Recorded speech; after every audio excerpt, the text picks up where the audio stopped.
Yeah, you guys can give him the rundown. All right. Okay. Oh, let me go away. You know. Bye.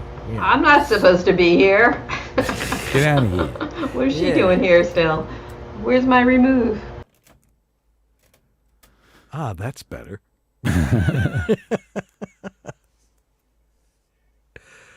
Yeah. Oh, I can't imagine sitting there with no air conditioning right now. Oh man, In yeah, Burbank. really. Okay. Yeah, it's still 108 out there. What's it like at night? In the 60s or still in the 70s? Oh no, it doesn't. It gets down to about 83, 84. Really? It's not even that humid up there. And it's humid. Oh, it's humid. That's why. Yeah. Yeah. If it's dry, then it would cool down. Yeah, but it's not cooling. I mean, but also everything's getting baked. Yeah. You know, all the Everything you walk and by a everyone. wall, and yeah. Poor Ari does not do well in the heat, and he's been sleeping all day. That's what he does. Is he sleeps, and then he gets up, and you know, if he eats and he takes his meds, I'm not supposed to be here. What? Sorry about that. What? That was random. What? That's what happens when I open the Facebook page. Oh yeah, don't do that. Well, I have to. I'm trying to get the you get the links. chat pin. You know, I have to pin the chat links. Right. I have to open the Facebook anyway. All right, so we are live talking to some folk. Yeah. Hey, There's everybody. Jeff. Hey, Jeff. Okay. Yeah, we've been gone for a couple of weeks, but Yeah, while you're waiting, we can go through we can look at pictures oh, okay, there you go. Pictures of what? from Is that the Tate Museum, or is that with your is that your apartment? that was the load of stuff I brought back from London. Oh, jeez. Did you bring an extra suitcase? I mean, I had my full-size suitcase and then a carry-on. And when I went to actually, put the bag on the belt at British Airways, it gives you an immediate pass-fail, with the weight. Right. And I was 2 kilograms over, which is like 5 pounds, and I was like, oh, shit. And I like reorganize, take stuff out of the big suitcase, put it in the carry-on suitcase. But yeah, there's all the stuff I brought back. Luckily, tea is very light. Yes, and they have a lot of that in England. Yeah. My mom's like, bring back Darjeeling tea. I'm like, okay, Mom. All right. Well, I got to grab some water. I'll be right back. Okay. Don't go anywhere, everybody. I'm just going to get some water. Any minute now, we'll have Marc Or Cashman maybe a nice here. coffee. Any minute now, Marc Cashman will grace us with his presence. Holy shit! It's hot out here. It's like walking into a blast furnace, huh? Anyway, I just came back from London, and it was a really amazing experience. I really I recommend it if you have time to travel to Europe. Check out London if you've already been to the rest of Europe. I would recommend it. I really enjoyed it. I like the street art. I'm a big street art fan. Actually, more of a street art fan than I thought I was, actually. That was something that was probably the most fascinating to me. Getting to see a real life Banksy I thought that was really fascinating. Banksy, the street artist. Let me see if I can find his piece. No, that's not it. Sorry. That is a street urinal at the Notting Hill Carnival. That's a street urinal. They literally stand on the street, and use that. Where's the Banksy here? Oh, here's a piece of art. It's like a 1982 Cadillac. I thought that was pretty cool to see in the middle of London. What else?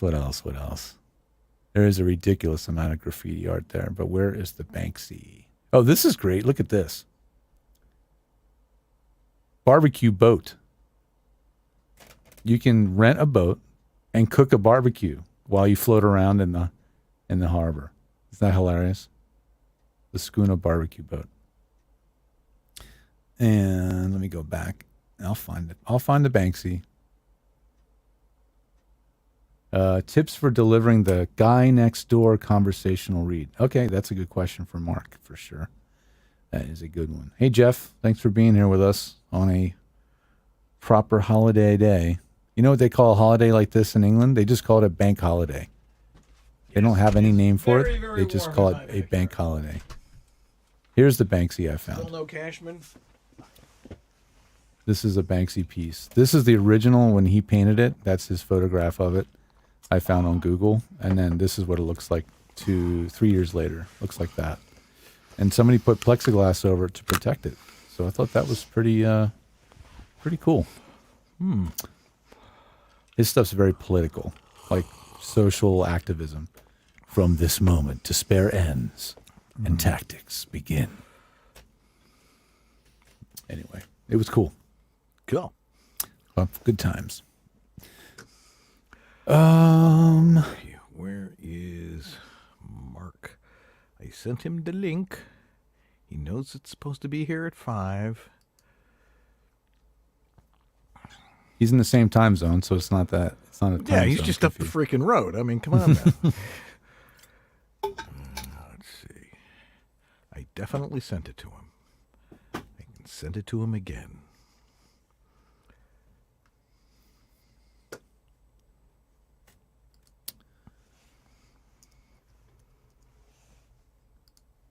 We stumbled into the Hard Rock Cafe Hotel, Hard Rock Hotel, which I didn't realize was the original Hard Rock Hotel. Was in London. I didn't know that. And they had oh, come on, George, don't blank on the lead singers of Queen's name right now. Freddie Mercury. Yeah, they had Freddie Mercury's childhood piano from when he was growing up, inside a plexiglass box in the lobby. I thought that was a pretty cool artifact. It's pretty neat. Okay. Tips for the delivering the guy next door conversational read. Yeah, Jeff Hedquist, but he's literally almost the guy next door. So I wouldn't want to live next to him, but he is the guy next door. Who do you mean, Jeff or Mark? Mark. Oh, Mark. He's got a hell of a studio. Maybe he'll talk a little bit about his studio that he had designed Yeah, we can. Yeah, by what's his a name? fellow who's passed on. Yeah. His name should not be forgotten, and yet I'm forgetting his name right now. Well, it's been like 10 years since Yeah, it has, since hasn't that it? happened, but Mark? Was it Mark? No. he'll remember. Yeah, I don't remember. I hope he does. If he remembers to be on the show. Yeah. I mean, he sent me all this stuff, and he said he was going to be here. So anyway, I mean, so we may start a couple minutes late, but we're glad everybody's here. You know, and George and I can just talk because that seems to be why everybody shows up anyway. Yeah, we can talk. We can talk for hours. I know we have And we have. like hundreds and hundreds of hours, and we still find stuff to exactly. talk about. It's like the never-ending cocktail party or poker game. All right, got my hand sanitizer. Yeah, I had to get a new keyboard. My How do typing you like was, it? it's nice because it's got the finger ID on it. Oh, yeah, that's nice. Yeah, and you know, it's rechargeable and it's wireless. They always know how to sell you one more thing. It's like, yep, this one's got the Touch ID on it. Like, damn it, I gotta buy Yeah, I know. another $120 keyboard. Okay, it's 5 o'clock and he's not here. Do Uh-oh. you think he's being technologically challenged? Not that he's ever been technologically challenged before. It's a distinct possibility, but or he just forgot, which I doubt he would. I mean, I've texted him, I've sent him the link twice. Hopefully he is okay. Maybe he thinks we're on Zoom or something. I don't know. Yeah, I don't know. we're gonna get going here, kids. So don't you worry. You know, our guest will be here. Let me try giving him a call. Hold on a second. An old-fashioned phone call. Beep, bop, bop, bop, beep, beep, beep. Dun, dun, dun, dun, dun, dun, dun.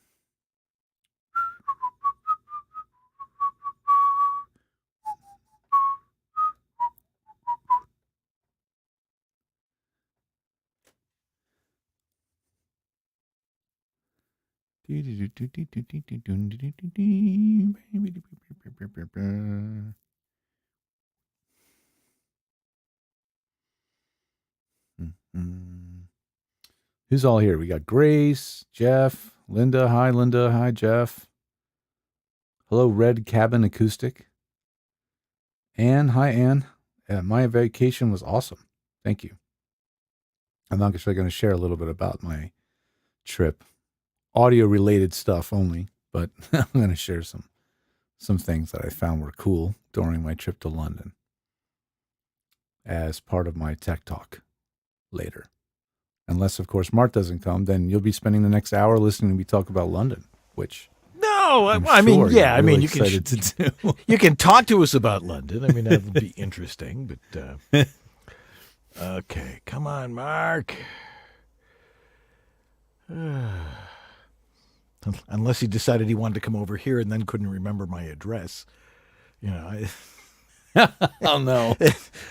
But my phone's not ringing. I mean, he knows. And the thing is, guys, this hardly ever happens. Yet the last, I know, it is the pretty last rare. show we had, well, George was in England, and we had Scott Parkin booked, and then yeah, poor he guy. broke 2 ribs surfing. Yeah, can't make this stuff up. No, well, we never make this stuff up on this show. It's whatever we come up with. Anyhow, all right, people are all tuning in here except for Mark, who's supposed to Mark. be here. Mark. Texting him again. Mark, what day is it? It's Monday. Maybe he thought it was next Monday because it's a holiday. No.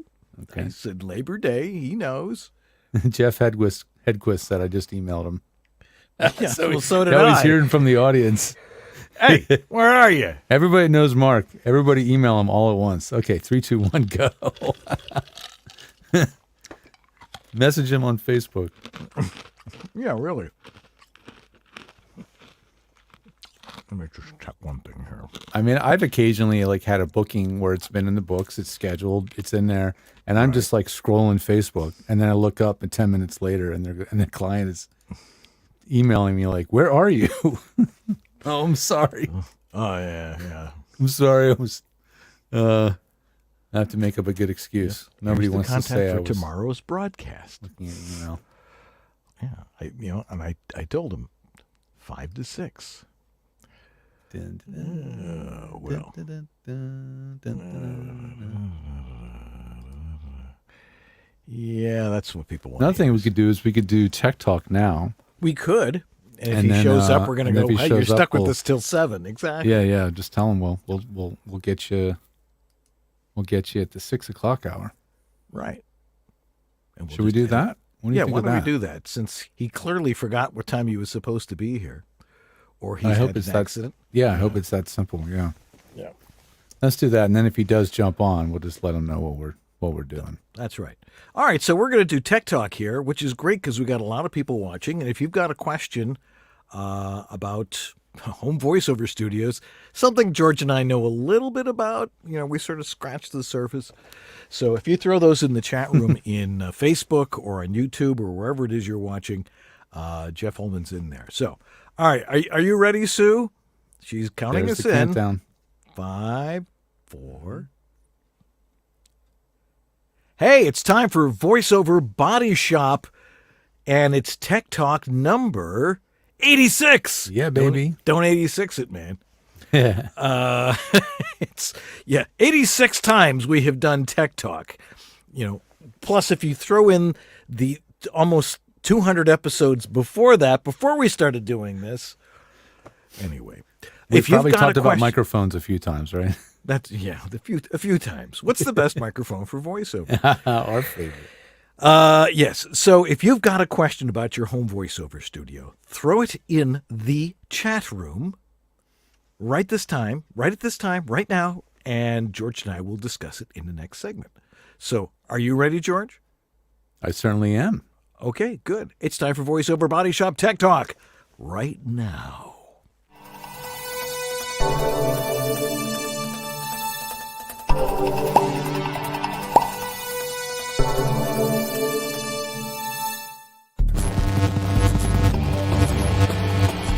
VoiceOver Body Shop is brought to you by VoiceOverEssentials.com, the home of Harlan Hogan's signature products.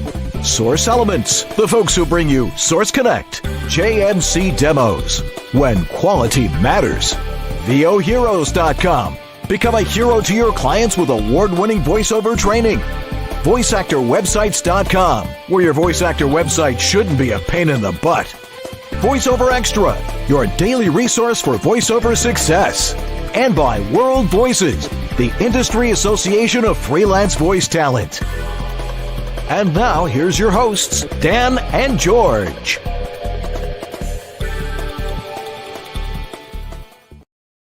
Well, hello there. I'm Dan Leonard. And I'm George Whittam. And this is VoiceOver Body Shop. or VOBS. Tech Talk. Tech Talk. An early Tech Talk. Yeah. So you guys get to see us. You know, some people join us for Tech Talk. Some people join us when we do our guest interview. But the people who've come for the guest interview get to hear Tech Talk now. And they're going to go, this is fabulous. Why don't they do this like every other week?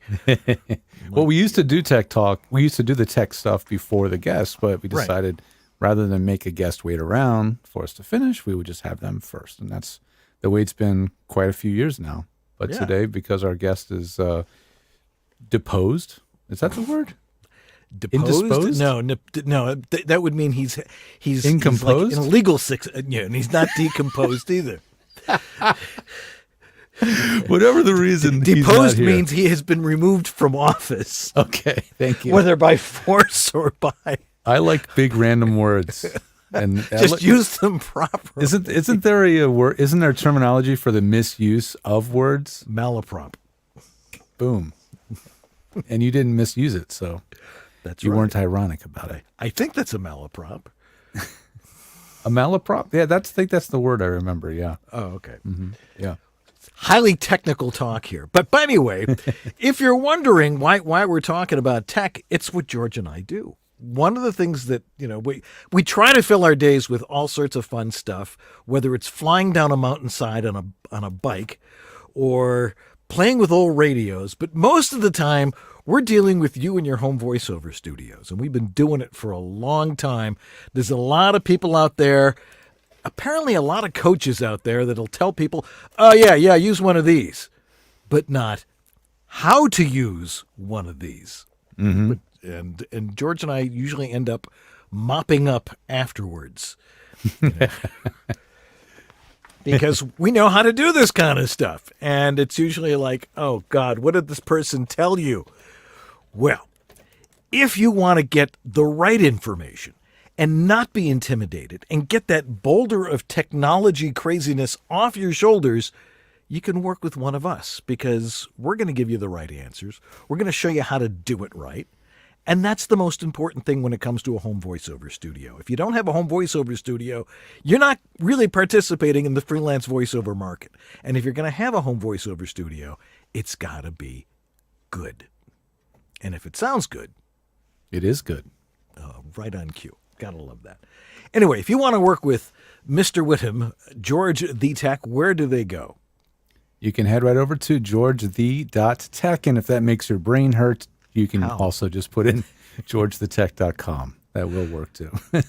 And all my services are available for booking over there, starting with the most popular and most affordable sound check service, which is similar to one that Dan offers. And it's just a matter of you sending in your audio. And I also like to get some photos and a description of what's really going on. And that way I can give you a really clear answer about what I hear in your audio. Very objective, just how does it sound? How's the noise floor? How's the acoustics in the space? How is your mic technique? All that stuff we'll cover in a sound check.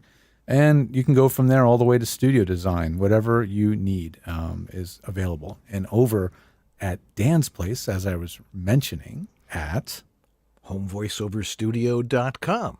What can you do over there, Dan? Well, now you can find the Specimen Collection Cup much easier because when you go to the page, it's right there. Right where it should be, in an obvious place. Where it should have been all along, but now it's up top. And for $25, I will do a very thorough analysis of your audio. And, it's not just what I hear, it's also what I see. There might be some things that you might think are inaudible, but I see them. You know, if you look at a spectrograph and you see a repeating line at 125 hertz, it's like air conditioner, ceiling fan, refrigerator. Fish tank. Yeah. Yeah, There aren't that many of those anymore, are there? No, Very few. Yeah, the people keep those somewhere else. But yeah, if there are sounds that you don't realize are there, and I can see them, I can hear them. Although you get down underneath 80 hertz, you don't hear them, but the engineer on the other end is going to see the needle moving up that direction, and it's going, Or their speaker cones going like this. Blah, blah, blah, blah, blah, blah, blah. Exactly. So anyway, you've been gone for a little bit, and you were in jolly old England. I was. It's my first ever trip to London. I went there with my girlfriend, where we met her mother, who flew in, and her sister, who also flew in, and it was really an eye-opening experience. I went there with some expectations. I mean, who doesn't have expectations about what London might be like if you've never been, right? But I kind of went there with just open eyes and ears and mouth and nose, and just smelled and tasted and just enjoyed the city in a lot of ways. But I did gather a little bit of content that I thought is, well, at least somehow audio related. So I thought I could share a couple of things with you guys. So first of all, let's find the one I want to show you. So this is a clip showing and letting you hear as well what the subway train. Well, this isn't a subway. This is called the DLR. So this we would call an elevated train. This is the sound and a view from the train of looking at my actual hotel, my Hilton hotel. So check this out. Right there's the hotel. That's loud That's on the our outside. hotel right there. That's how close the hotel is to the tracks. Right. So when we checked in and I saw the elevated train right outside our hotel, I was like, oh no, because I had this bad flashback of going and checking into the Jack London Inn or whatever it was in Oakland. Long time ago, like 30 years ago, with my dad, my mom, and the train tracks right outside the hotel. And we saw the train tracks and we're thinking, oh, cool, the trolley is going to go right on by, not realizing that, no, it's not a trolley, it's freight trains. And they were really friggin' loud. Well, in this hotel, you couldn't even hear the train at all. Here's why. Look at the windows in the hotel. I was saying earlier how this hotel is super quiet. Look at the windows here. Look at this. They have a double pane, heavy glass double pane exterior window, and then an interior glass window. And even that interior piece, it rattled a little bit, so they could have done a little better on the weather stripping. But that was even like a laminated piece of glass. It was really impressive, the effort that was put into the hotel to keep the noise levels down. Yeah, there's nothing like the sound of a train rambling by when you're trying to sleep. Yeah, I mean, they didn't mess around. It was you literally would forget that there was a train outside that close. That's how incredibly quiet it was. I was really impressed. So if you're going to London, this shot actually shows how close the train actually is. Is right above it. There it is. It's totally inaudible. You would never ever. So this is a neighborhood of London called Canary Wharf, and it's an eastern part of London, and it's an old wharf area that was all for loading fish and stuff, and now it's all giant high-rise buildings. It's like being in the middle of Wall Street. It's all banks, right? But you're really close to all these different train lines, and you can get around really easy, and that was cool. Other audio-related stuff that I enjoyed and witnessed in London. These are the things you were concentrating on. What is the audio situation in London? Of course. I'm obsessed with it, right? This was in the Tate, which is an amazing modern art museum in London, founded by Her Majesty the Queen in 2000. And this was in one corner of one of the exhibits. You walked into this hall, and this is what you heard.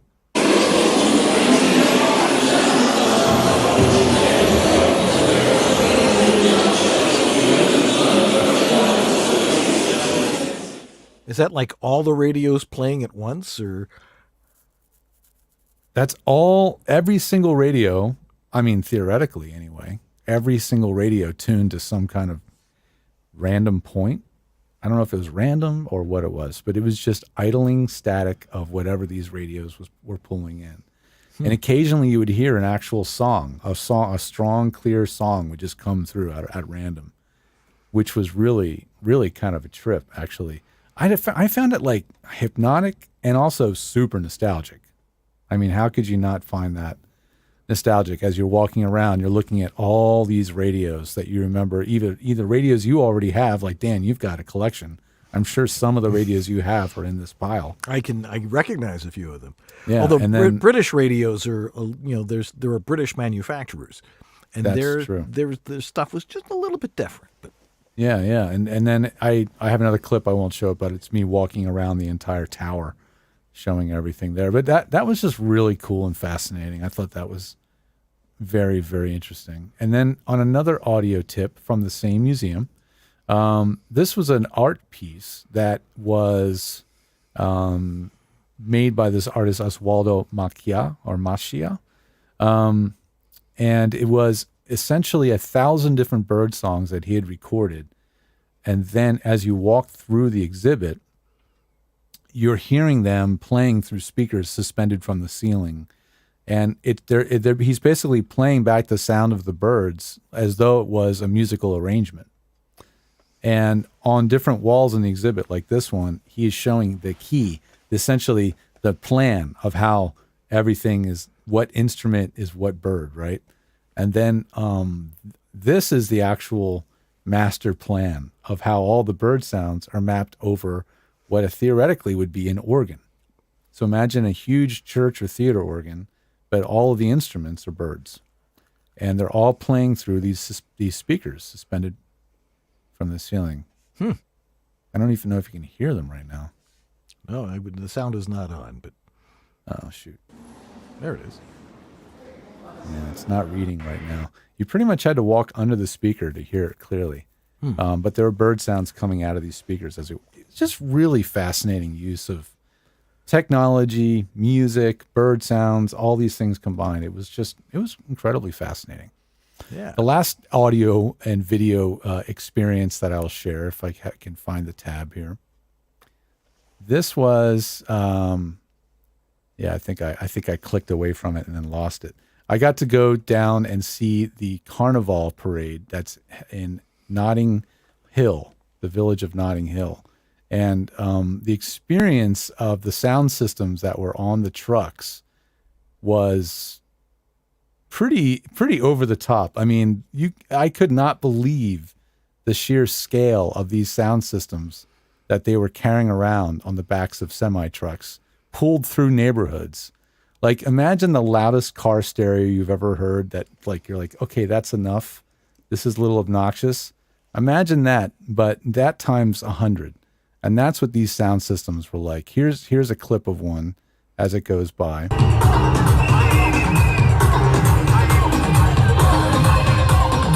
Here's the back of it, the business end, I would call it. Come on, there it is. Look at that. That's one heck of a subwoofer. It was insane. And there was those trucks over and over, just going down the street with a huge crowd of people dancing behind them. So it was a very sonically varied and interesting trip to London. It was really, really fascinating. But I didn't do any work. I didn't bring any microphones. I really was pretty much offline the whole time, and it was a joy. It was a joy to be able to do that. I felt really lucky, to be honest, to run a business and be able to just decide that you're not going to work for a while and do that was a real treat. And so I've only been doing that since 2003. Good for you. I mean, that is, it's hard to do it, but I really enjoyed it. And if you're going to London and you know you're staying there, I can recommend the Hilton Canary Wharf for being a really, really quiet hotel. And you could also shut off the air conditioning. There was a fan control on the wall, and you could just shut it off and make it really quiet in there. So I found that quite impressive. Yeah. Oh, Now Marc Cashman joins us. Marc, Hey. we're going to start you at 6, okay? I'm so sorry, guys. Unfortunately, we had a power outage at Oh. about 4:58, and Oh no. oh yeah, and I Oh. just got it back. That's the only reason that I was delayed. Okay. We Can you join- we were hoping it was for a good reason and not a sad reason. So that's a good reason. No. It was just the heat. I'm surprised that the grid is held up as well as it's held. And so when it Yeah. went out, I said, okay, it doesn't surprise me. Fortunately, it was brief and they got everything back, and then it took me a while to reboot everything because everything course. shut down.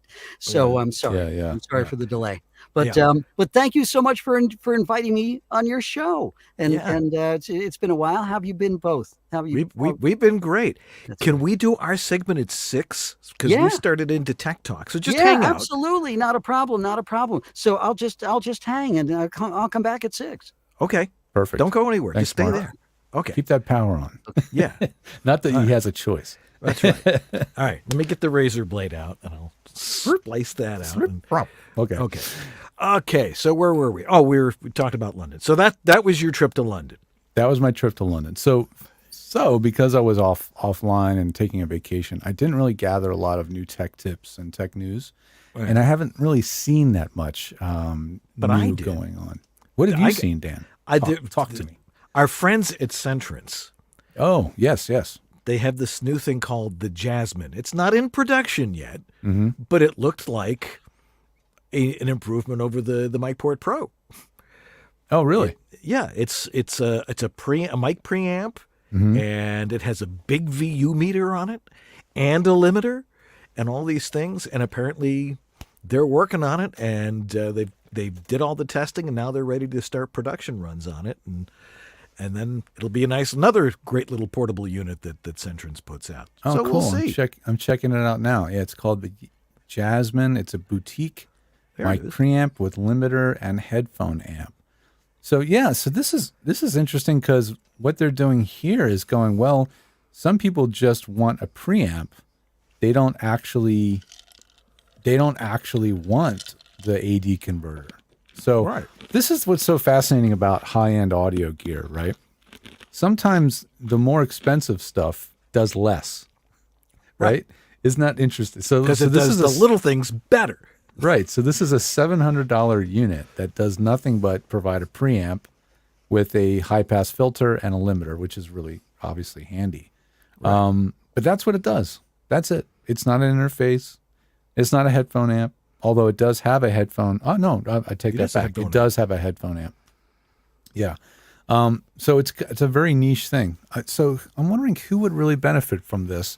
I guess if you, Probably musicians, but it would work for guess voiceover so. if and then oh, it would definitely work for voiceover. yeah. Like it would just be an interesting thing if you're wanting like a completely super clean. I would imagine it's got no distortion, super clean. Oh yeah, no, low there's- noise. Their standards are really really high. Yeah, it's got to be. But it's interesting that he built it in the same chassis as like the mixer face. Right. So he's making a line of new products based around that chassis. So that's cool. Yeah, and I like that it has the big VU meter on it. Always in the green, always in the yellow, with a Yeah. flash of red every now and again. Yeah. No, that's cool. No, I like that he's iterating and creating new products, and we'll have to see if anybody in the voiceover world finds it to be, helpful to use something like that and a supplement to their other preamps and processors and stuff. Right. So maybe he'll send us one. There you go. There we go. Well, we've gotten stuff from Mike Goodman and Centrance in the past. Yeah. We've tested the mixer face and we found it fantastic. The MicPort Pro 2 and 3 now are both Yeah. It's got Really that great. limiter on it, and the people in animation and gaming are really liking that one. So that's really cool. yeah, exactly. So I wanted to throw something out here for the next few minutes, and if people Yeah. have questions on this, they can, of course, they can join in on this. I get a lot of questions about resolution settings. We've always, up until now, I'm usually with an MP3, we always say do it at 44.1K at 24-bit. And I'm getting stuff all over the place. Some people do it at 44.1. It's been the standard for a while, but now a lot of video goes to 48. You're talking about WAV files or MP3 files? Either. People are we're being asked for 48K. Especially by video producers, because that's the standard for video. For Right. just straight audio, I mean, you can get away with 16-bit and the 44.1. Yeah. But for the most part, the funny thing is there's no difference in sound. Now, if someone says they can tell the difference, they're lying. Because Between 44.1 and 48K. And 48, kilohertz sample rate. Yeah. yeah, you're not going to notice a difference because it's there's a certain frequency range that it covers, and it doesn't matter because it's recording sounds that you can't even hear.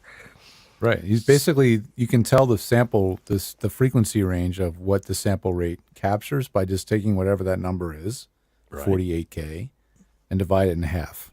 So now 24 is the maximum frequency you can record. Right. 24 kilohertz. Now, I don't know the last time you had your hearing checked, but Fairly recently. I actually did my hearing test on an app. Oh, really? There's an app called Mimi, M-I-M-I, Right. that lets you do your own hearing tests, similar to the way you would do it an audiologist for hearing aids and stuff.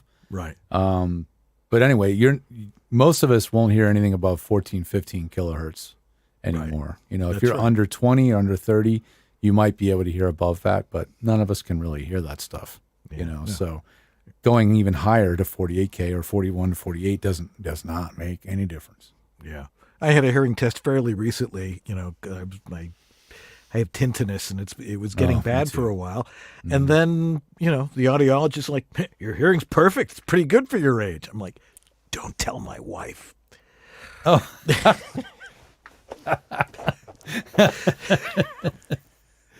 Well, yeah. I mean, when I did that home test, I hadn't done a proper hearing test in quite a while. I used to get my hearing tested at the NAMM music trade show. The House Ear Institute would bring in a big truck, and you'd go inside, and they had the audiology booths and the whole thing, and they'd print out your report. And it'd been a long time since I did it, so finding this Mimi app, it was kind of cool. It was a pretty legit. I mean, it played the very quiet tones that got descendingly more and more quiet as they played, and then it would tell you to let go of the button when you couldn't hear them anymore. And it said I was about 10 to 15 decibels below optimal, but they said that, but it said that was normal for my age. So I was glad to see that. Yeah. I had one where it was like progressively people talking louder in the background, and you had to pick out the right sentence. And I got them all. That's pretty good. Yeah, that's something where hearing aids help a lot. It does. So yeah, I mean, I know another reason why recording at sample rate 48K can be helpful is if nowadays we're asked to be doing multiple things at once, right? Right. Not just record, but now we want to record and be on Zoom, or record and have something else going on. And as I like to say, as I've been saying recently, describing sample rate and what's called word clock, is you want everybody to be dancing to the same music, the same beat. If you've got, your DAW is recording a WAV file at 44.1, and you're running Zoom, and Zoom wants to be running at 48 kilohertz, you're going to have problems, clicks and pops. Now, the Mac OS seems to somehow on the fly sample rate convert, because rarely have I had clicks and pops and glitches, and I've never really given it that much thought. So it is definitely best practice to make sure everything's the same sample rate. But if you're on Mac, you might be okay, and because it's sample rate converting, I think. But I know in the Windows environment, boy, things just do not get along well at all if they're not the same sample Told rate. you. You got to really, Stick with Everything's Mac if gotta be the you're same. doing audio. But, you got what you got. So anyway. Yeah, I mean, if you're on Windows, everything's got to be on the same sample rate. I would say 48K across the board is the way to go. And it doesn't matter what they ask for, just record at that sample rate, and you can convert it later. Right. Just sample rate convert before you send the file, and not a big deal. In fact, 24-bit I recommend to record at as well. And then if you need to send it in 16-bit, again, you can save it as 16-bit. Yeah. Well, people have been asking a lot of questions. So we're going to take a break, and we're going to get into answering all these questions, because that's what we really love to do. Not that your trip to London wasn't fascinating, and not that 44.1 versus 48K isn't, maybe it's a little geeky for some. Even more fascinating. This stuff you guys are going to dig. So we're going to take a break. We'll be right back here on VoiceOver Body Shop Tech Talk right after these messages. This is the Latin lover narrator from Jane the Virgin, Anthony Mendez, and you're enjoying Dan and George on the VoiceOver Body Shop. I used to live in Buffalo, New York. But now I'm in sunny Southern California. But no matter where you are, when you need equipment strictly for voiceover, there's only one place to go. And that's voiceoveressentials.com. And right now is the time to get with Harlan Hogan's signature series VO1A voiceover microphone. They also have the fabulous Centrance MicPort Pro 2 with limiter in stock. In fact, it's the only version they sell. Now, a limiter is a must-have, especially when recording oneself with no engineer to ride gain for you. By the way, it's the most amazing limiter they've encountered. It's impossible to detect, and it's incredibly quiet. And they've upgraded the Portabooth Pro Quick Script LED light. Now it has 2 goosenecks, all the better to read your script.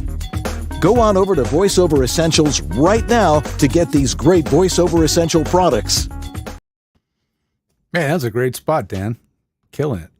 Well, I'm going to do my live spot because I don't like producing anything, and I'm going to talk about our great friends over at Source Elements. Well, boy, I'll tell you, by now you have heard a lot about Source Elements Company, and if you haven't, well, you're new to the show, and then welcome. But Source Elements creates software that allows studios to interact and connect and record audio real time in very high quality. And that's their primary software made by Source Elements that the voice acting industries have all used for a long time. A lot of the industries anyway, that tends to be the bigger production quality, higher budget, commercial, things like that.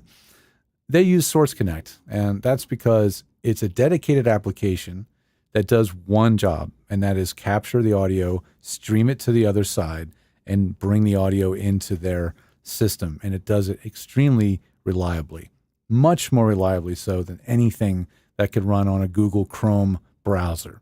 Because the problem with browser-based audio apps is the browser changes and updates all the time. If you probably have no idea what version of browser you're running because it updates constantly, probably almost every week.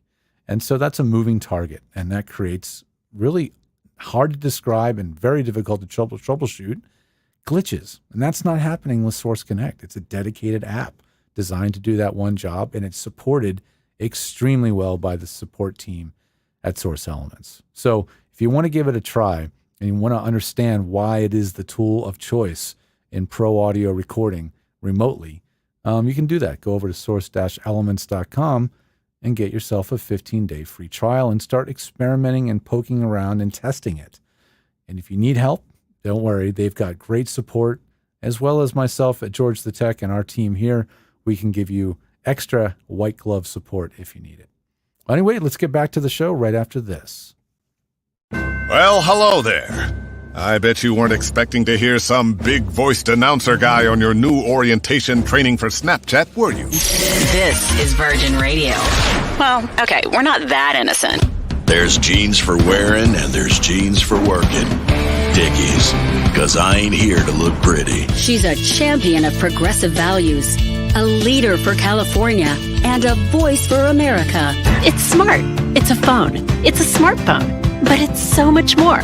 The files are ready. Don't forget to pick up the eggs. What time is hockey practice? Check out this song. It's the end of the road for Rick. It's just you and me, Rick. When hope is lost. The i8 from BMW. Who said saving the planet couldn't be stylish? Hey, it's J. Michael Collins. Bet you think I'm going to try and sell you a demo now, huh? I think they speak for themselves. But I will give you my email. It's jmichael@jmcvoiceover.com. Now, if Dan will stop waxing his mustache for a minute, we'll get back to the show. This is Bill Ratner, and you're enjoying VoiceOver Body Shop with Dan Leonard and George Whittam. VOBS.TV. All righty, and we're back. And it's time for Tech Talk and Your Questions Lightning Round, because we got a pile of them here. Nice. All right. People have been storing them up over the holiday. I know. Just on Labor Day. And I'm glad everybody's here on Labor Day. You could be out barbecuing. Of course, you don't have to do anything here in Southern California. You just go out in your backyard and hold a couple of hot dogs, and they're going to cook. It's only 106 in my backyard right now. Oh, man. Anyway, we have an actual write-in one. Somebody actually emailed us a question, which you can do by writing to us at theguys@vobs.tv. And if you write your question in before we do the show, you get to be first in the queue. So Steve Griffin asks, he says, I'm trying to lower my noise floor in my home studio. Aren't we all? I'm currently running a noise floor between minus 57 dB and minus 55 dB. I'd like to lower it to at least minus 60 dB. Do you have any suggestions? Well, it would help to hear what the noises are. My philosophy is everything is physical. Find the source of the noise and turn it off. The thing is we were talking about this a little earlier. You don't necessarily hear all the noises in your house. Your brain has tuned them all out. Your refrigerator, your air conditioning. It's not like you're consciously listening for this stuff. And when you go in, if you go into a booth or you're in a certain room, you really don't hear it. But our friend here does. Hears everything, and it puts it on your hard drives. So it's important to really stop and think and go, is something making noise? Close your eyes for a second and listen. And your brain will go, oh, yeah, this one. Yeah, okay. We're going to turn on this frequency, and then you hear your refrigerator and you hear the air conditioning. Those things really have to be off unless you're in a really sound-tight room. Yeah, the air conditioning is a big one. Just noise and traffic noise from even a road that could be a mile away.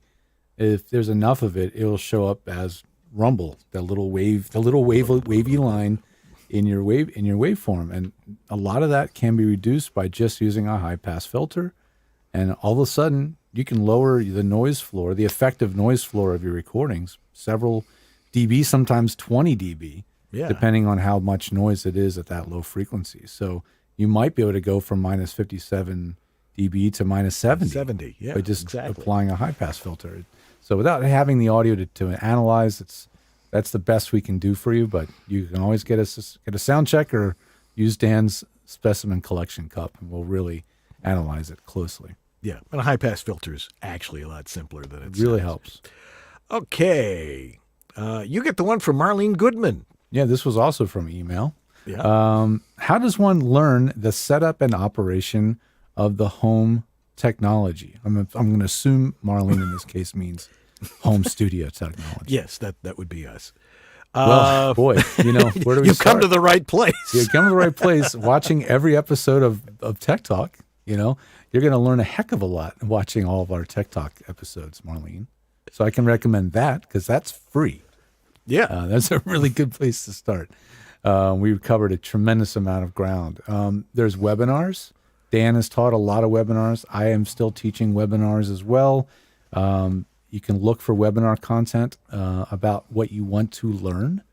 There is obviously a lot of YouTube videos, which some are good, some are not. So, take those with a grain of salt. They're not always appropriate for your needs or always accurate. So check your source. Make sure if you're watching YouTube videos, make sure you know who it is you're learning from. Right. And also important that if you were listening from the top of the show, you can work with Mr. Whittam here, or you can work with me and go to our websites, and we will teach you from soup to nuts. Yeah, we'll teach you what you need to know. Like the key thing is we'll teach you what it is that you need to know. Because that's the thing. If you start studying the books, there's a few right there on the shelf. If you start reading all the books, you can start drowning in knowledge and information. And learn a lot of stuff you don't need. So working with Dan or I one-on-one will give you a concentrated piece of, helpful information at the pace that you need to learn. You might learn at a different pace than you can handle on a YouTube video. You might want to just write things down longhand. That's fine. We'll work with you directly, but the key is to learn what you need and not learn everything, because it's a big distraction from being a voice actor to learn all of audio engineering. Absolutely. Yeah. And, we've been able to break it down into some very simple things. And we will, if you talk to us, you set up a consultation with us, we will set you straight and relieve all of your tension about it. Yep. Jeff Holman's got an interesting question. Our very own. Yes. Have any tips for using the Rode Video Mic Go 2 with an iPhone for recording videos? I'll be using it to record on-camera self-taped auditions. You mean this guy? Yeah, Dan has it, and we used it to do the tour of Mojave Microphone, and it worked great. It worked great. It's like a little 416, and you just mount it. Teeny weeny shotgun. Yeah, with the iPhone. The key is you have to have that cord, right, Dan? You have to have this very special cord that does not come with the mic. Right, which I ordered too, and just in case I break this one. Yeah, but it plugs right into your phone. The phone immediately recognizes it as your mic, and then you just use it. If it's mounted if the phone is mounted on a tripod or on a selfie stick or something, this particular device allows you to also put that on there with it, and then you have your phone. I can see my phone right here, and then you can take your phone. It's a strong spring on there. And there's a really strong spring on there. Yeah. Anyway, so you get this on a selfie stick, and then all of a sudden you've got real professional audio with this, and it works great. So, yeah. For doing self tapes, you want to get it probably within 3 or 4 feet. Don't put it too far away from you. Obviously, mic technique. The closer the mic is, the more better it's going to pick you up. The more directly it will pick you up. You still want to make sure that you don't have a super reverberant room, Right. So if it's an empty room in your house or Spartan room, it's going to sound pretty reverberant. So you might want to throw some blankets on the floor. You might want to make sure you have a rug, do whatever you can. Exactly. To get rid of that echo. But $100 plus like a $30 cable. Is that what it is? $30 for the cable? I wonder how it would do for doing voiceover somewhere. Well, you did some early tests, and the noise floor of the mic was pretty good, right? It was excellent. It wasn't noisy. Yeah. It had a pretty pleasing sound. It's a pretty mind-blowingly good mic for $100. I mean, it's with that cable, it's a $130 shotgun USB mic. Exactly. Pretty amazing. Not a lot of those around. No. Okay. Jeffrey Hedquists from YouTube, he says, I have a null spot on my preamp section of my Apollo Twin. Remedies? Ooh. Buy something else. A null spot. Oh, meaning as he's turning the dial, as he's using the preamp in it, something goes and then it jumps off. So he's got a dead spot. Oh, that's the Neve preamp. The gain knob, as you turn it to about 55 dB, there's an off position. Oh. If that's the one he's talking about. I mean, he didn't say what plugin he's using or whatever, but I'm assuming if that's what he means, there is literally a position on that knob. It goes, 40, 45, 50, 55, off, 50, 60, 65, 70. Rupert's dead. We can't ask him why he did it that way. But there's literally an off position on the gain dial, right? And because the plugins, if you're using a Neve plugin, are modeled over the real, after the real exact actual hardware, it replicates that same quirky design. So maybe that's what it is. I don't know. Put it in the chat if I'm completely off base here, or if you are using the Neve plugin or something, Terry, because that's an odd one. I don't know why that would happen otherwise. Yeah.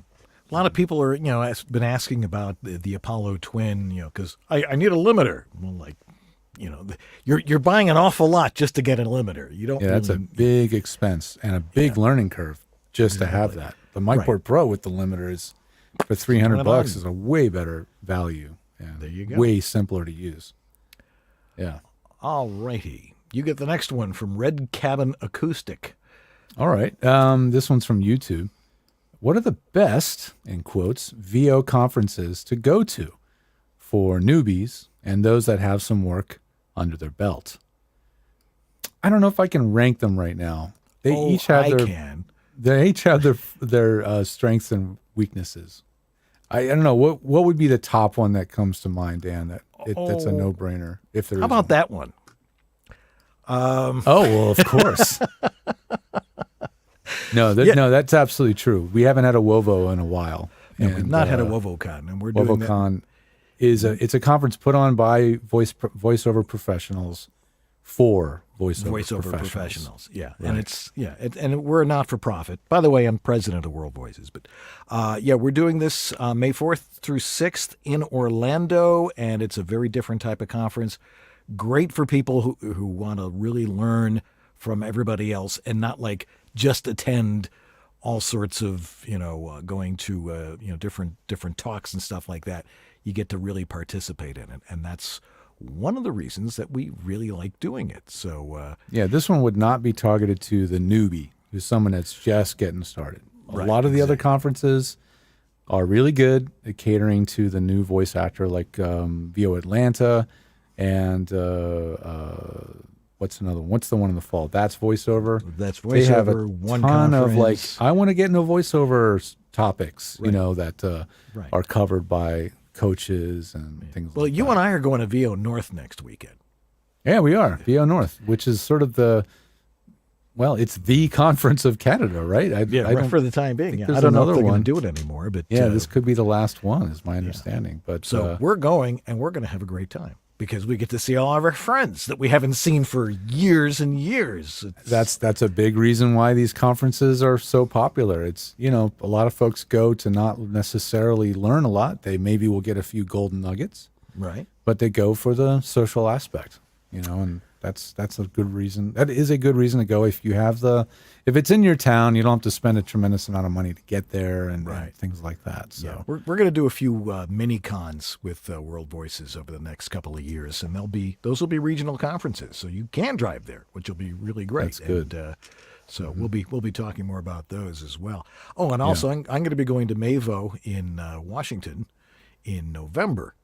Oh, I always forget about that one. Yeah, that's the Mid-Atlantic voiceover conference. Yeah, that's going to be out near Dulles Airport, and I'm going to be speaking at that. So if you want to learn about home studio stuff or anything that has to do with voiceover, is that one targeted towards a wide range of skill? Yeah, that's a wide ranging one too.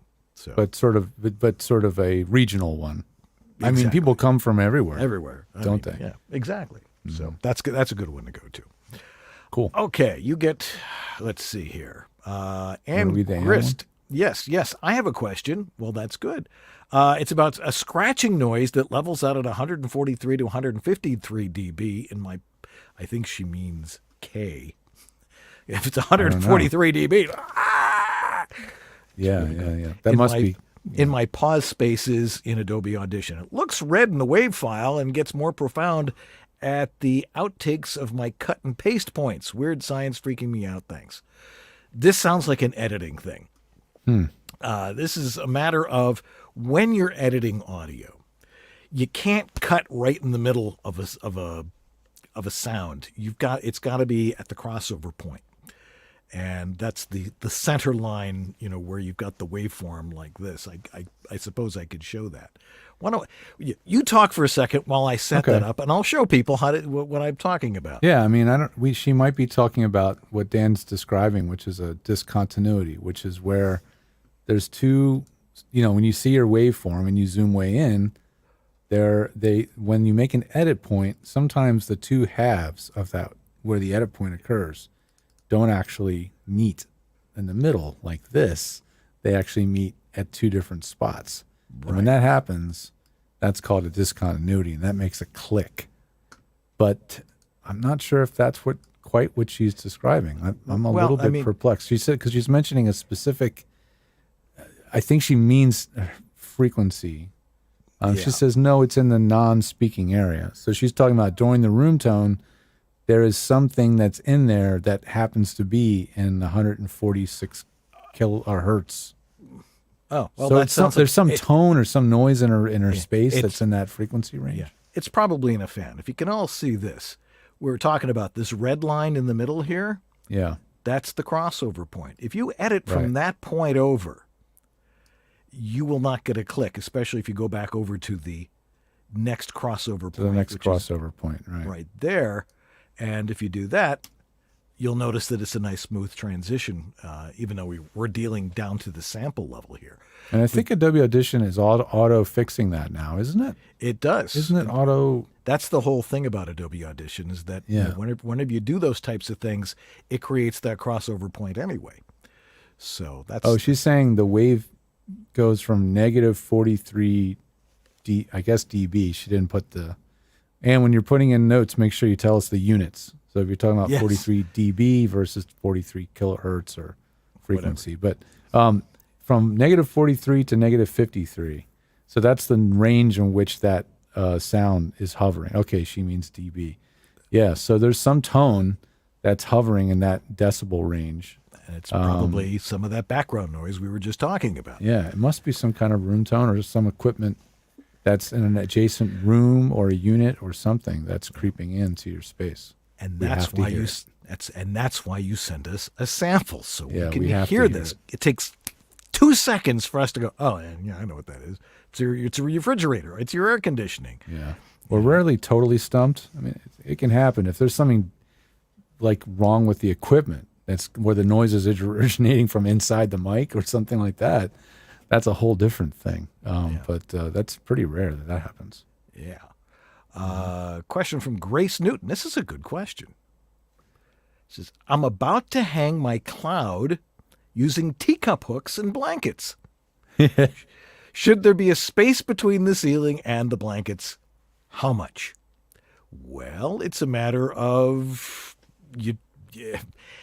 it's a sort of a trial and error thing, wouldn't you say? It's like, well, okay, you start at 6 inches, and then it takes a couple of people, and you lower it, and you find out where the sweet spot is for hanging that. So it's blankets. So that means the thing's going to hang down. I'm assuming it's going to hang down, kind of like a curve.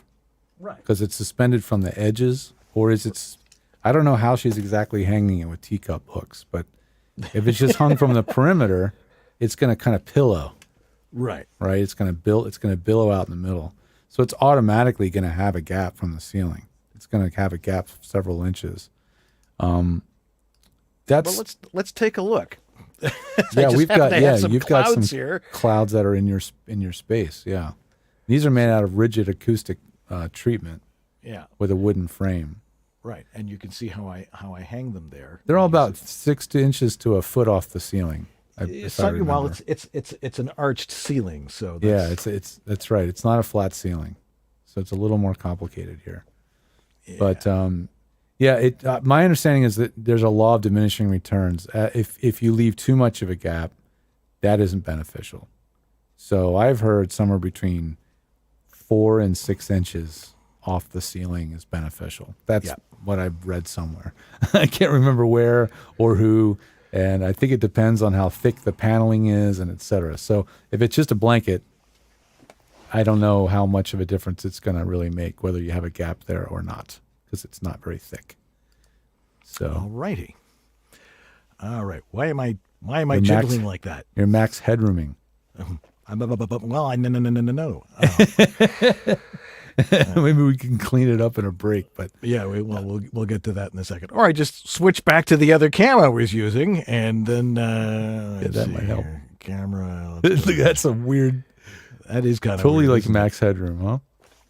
There we go. While you're doing that, in other news, while you're doing that, I'll go into the Linda Joyce Miner's question, okay. And she says, "What home studio problems come up the most?"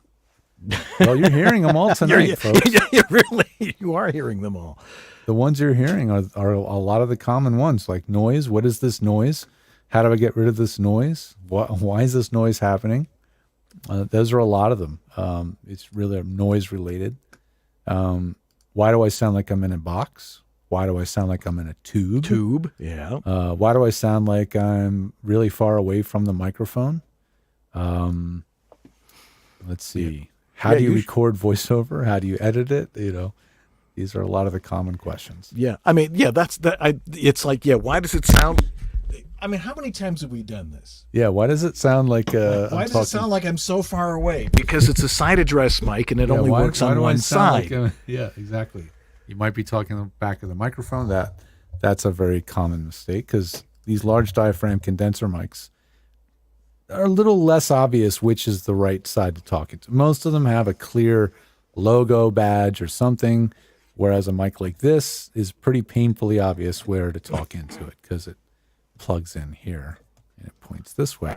Right. But anyway, yeah, those are some of the most common questions for sure. Is really about sound in the room, what the mic is hearing, the acoustics issues that are causing a weird sound.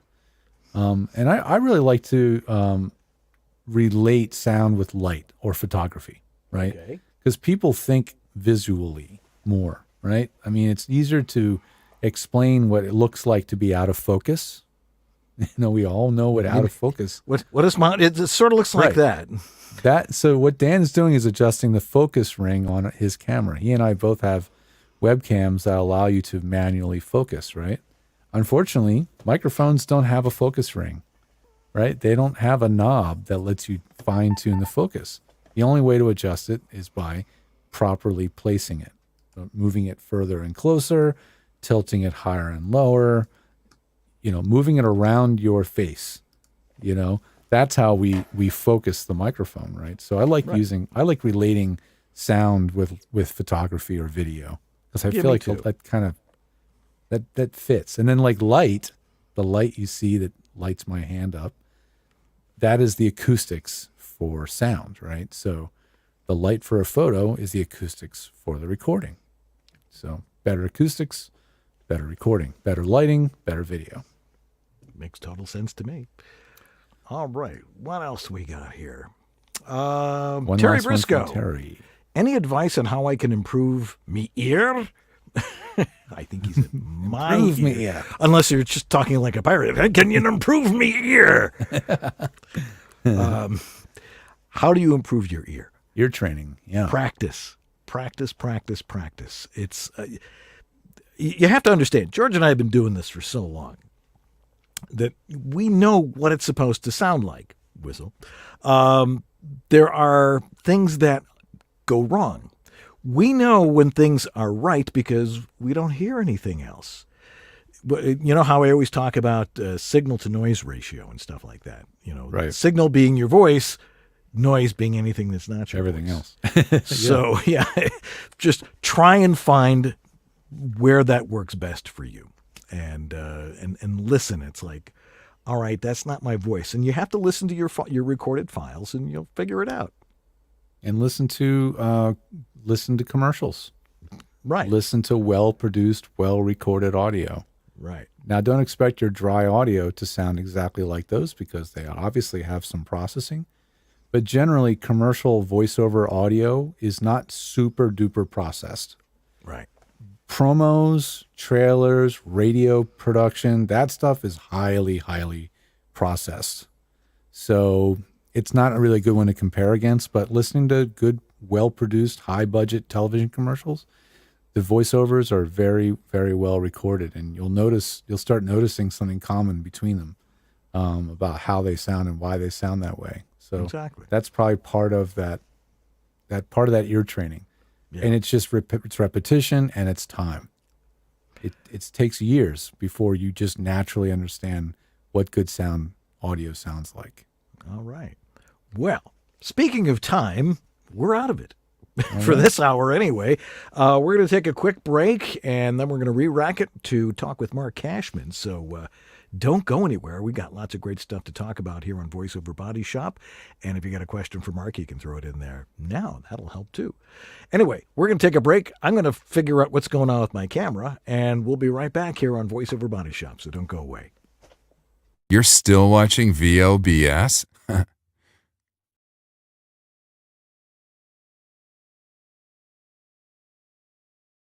Hello, VOBS viewer, listener, aficionado, fanatic. I'm David H. Lawrence, the 17th. I'm the same as you. I love this show, and I'm glad you're watching. Last week, we opened and closed registration with 1 week. That's the only week it's open for the VO Heroes Pro training curriculum. If you want to build a spectacular, successful, and practical and satisfying voiceover career, I'm here to help you with that. And one of the big questions we got was, that's a pretty hefty price tag. Do you have a payment plan? And I'm happy to tell you that I created one. For those of you who looked at the price of the incredible value that you were getting, but the price was a little outside your budget, how do we do this? So we have an option of a 3 or a 4-month plan. All you have to do is go to voheroes.com/go. That's voheroes.com/go. And you'll get all the details. If you want to jump in, but you didn't have all the money all at once, we can give you a payment plan. Check it out at voheroes.com/go. And I'll see you inside the program. In these modern times, every business needs a website. When you need a website for your voice acting business, there's only one place to go. Like the name says, voiceactorwebsites.com. Their experience in this niche webmaster market gives them the ability to quickly and easily get you from concept to live online in a much shorter time. When you contact voiceactorwebsites.com, their team of experts and designers really get to know you and what your needs are. They work with you to highlight what you do. Then they create an easily navigable website for your potential clients to get the big picture of who you are and how your voice is the one for them. Plus, VoiceActorWebsites.com has other great resources, like their practice script library and other resources to help your voiceover career flourish. Don't try it yourself. Go with the pros. VoiceActorWebsites.com, where your VO website shouldn't be a pain in the you-know-what. Yeah, hi, this is Carlos Alazraqui, the voice of Rocco, and you're watching VoiceOver Body Shop. You are. And guess what? We're going to start warming up for Marc Cashman here in just a minute. Let me just adjust my focus just a little bit Speaking here. of focus rings, you can adjust the focus on that. These cameras we've been trying a lot of different cameras over the years, but I like these ones that you can manually, once you get it focused right, it stays there and you don't have to mess with it. And all righty. Where were we? Okay, that's right. Well, we have to, first off, we have to talk about people who donate to the show, which we really appreciate, by the way. Our donors of the week are Robert Leadham. Oh, I'm looking at the wrong donors. Sorry about that. That's okay. Moving down to Stephen Chandler, Casey Clack, Jonathan Grant, Tom Pinto, Shelley Avellino, Greg Thomas, A Doctor Voice, Antland Productions, Martha Kahn, 949 Designs. Hey, Lee Penny, and Jonathan Grant, Christopher Epperson, Sarah Borges, Philip Sapir, Brian Page, Patty Gibbons, Rob Ryder, Shayna Pennington Baird, Don Griffith, Trey Mosley. Trey's been with us for years. Hey, Trey, Diana Birdsall, and Sandra Manwiller. All righty. Hey, remember, homevoiceoverstudio.com if you want to work with me. It's easy enough. Just go over there and you'll see all the things we do. Or if you want to work with George, go over to... Just head over to georgethe.tech. All right. Let's see. We need to thank our amazing sponsors, with whom this show would not actually happen. Like I know Harlan Hogan's Voiceover Essentials, Voiceover Extra, Source Elements, VOHeroes.com, VoiceActorWebsites.com, JMC Demos, and WorldVoices.org, the Industry Association of Freelance Voice Talent. All right. Thanks to Jeff Holman for a great job in the chat room, because questions make this whole thing work really well. Right. Sue Merlino sweating her tuchus off because her air conditioning isn't working. No.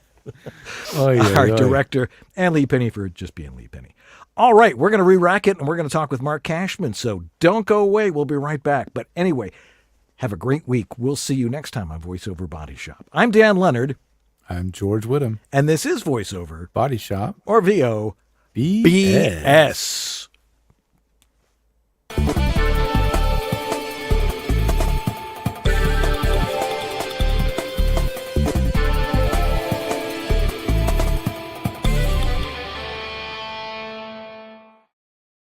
All right, so now we can do this. Hey guys, how are you doing? You're having so much fun. You already have. I know we're going to do tips, more tips and voiceover tips. But you gave a great voiceover tip, George and Dan, both of you, when you were talking about mic placement.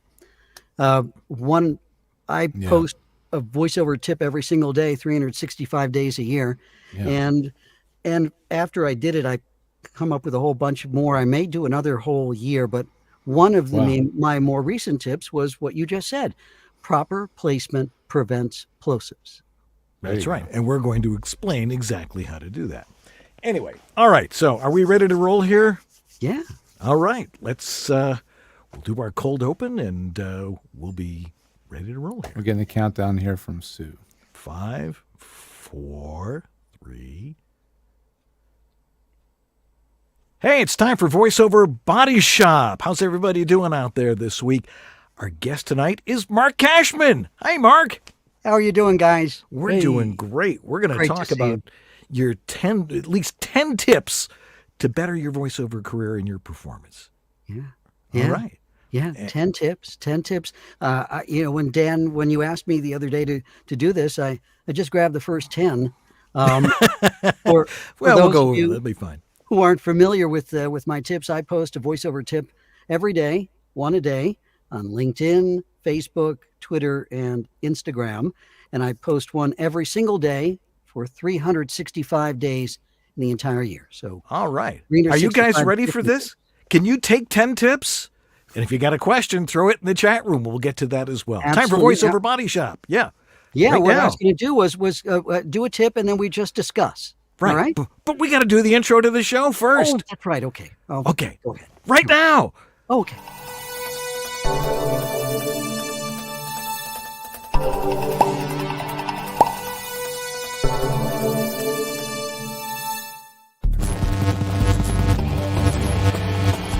VoiceOver Body Shop is brought to you by VoiceOverEssentials.com, the home of Harlan Hogan's signature products. Source Elements, the folks who bring you Source Connect, JMC Demos, when quality matters. VOHeroes.com, become a hero to your clients with award-winning voiceover training. VoiceActorWebsites.com, where your voice actor website shouldn't be a pain in the butt. VoiceOver Extra, your daily resource for voiceover success. And by World Voices, the industry association of freelance voice talent. And now, here's your hosts, Dan and George.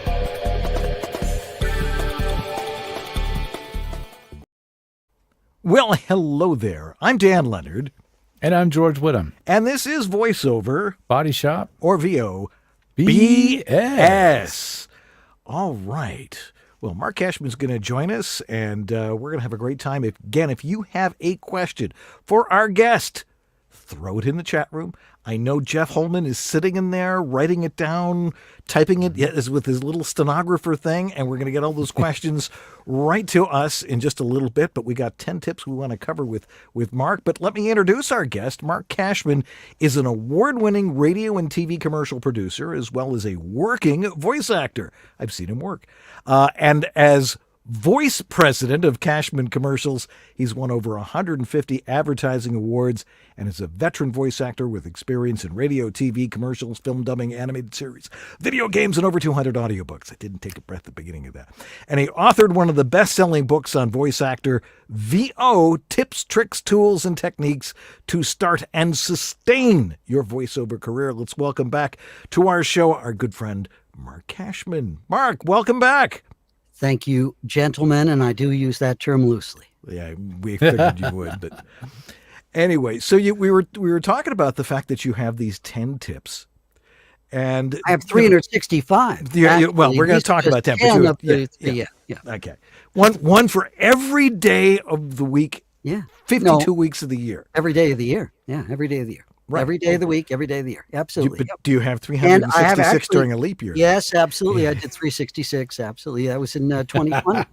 Way back in 2020, that was a leap year.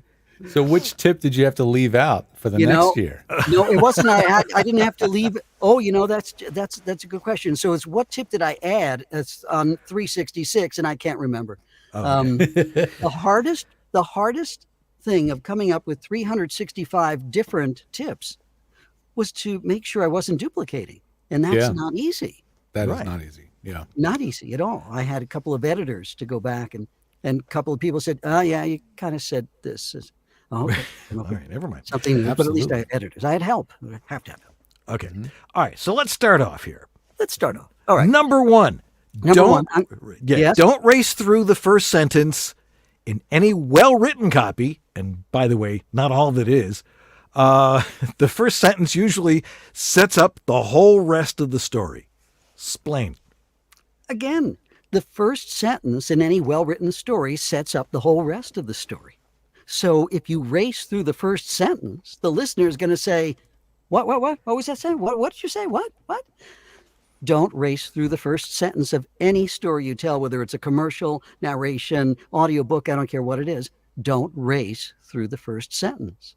Why do people do that though? You know, it's like they're in a hurry to finish up. Maybe they're in a hurry or they don't think they're going to get done, but still the bottom line, no matter what kind of story you're telling, don't race through the first sentence.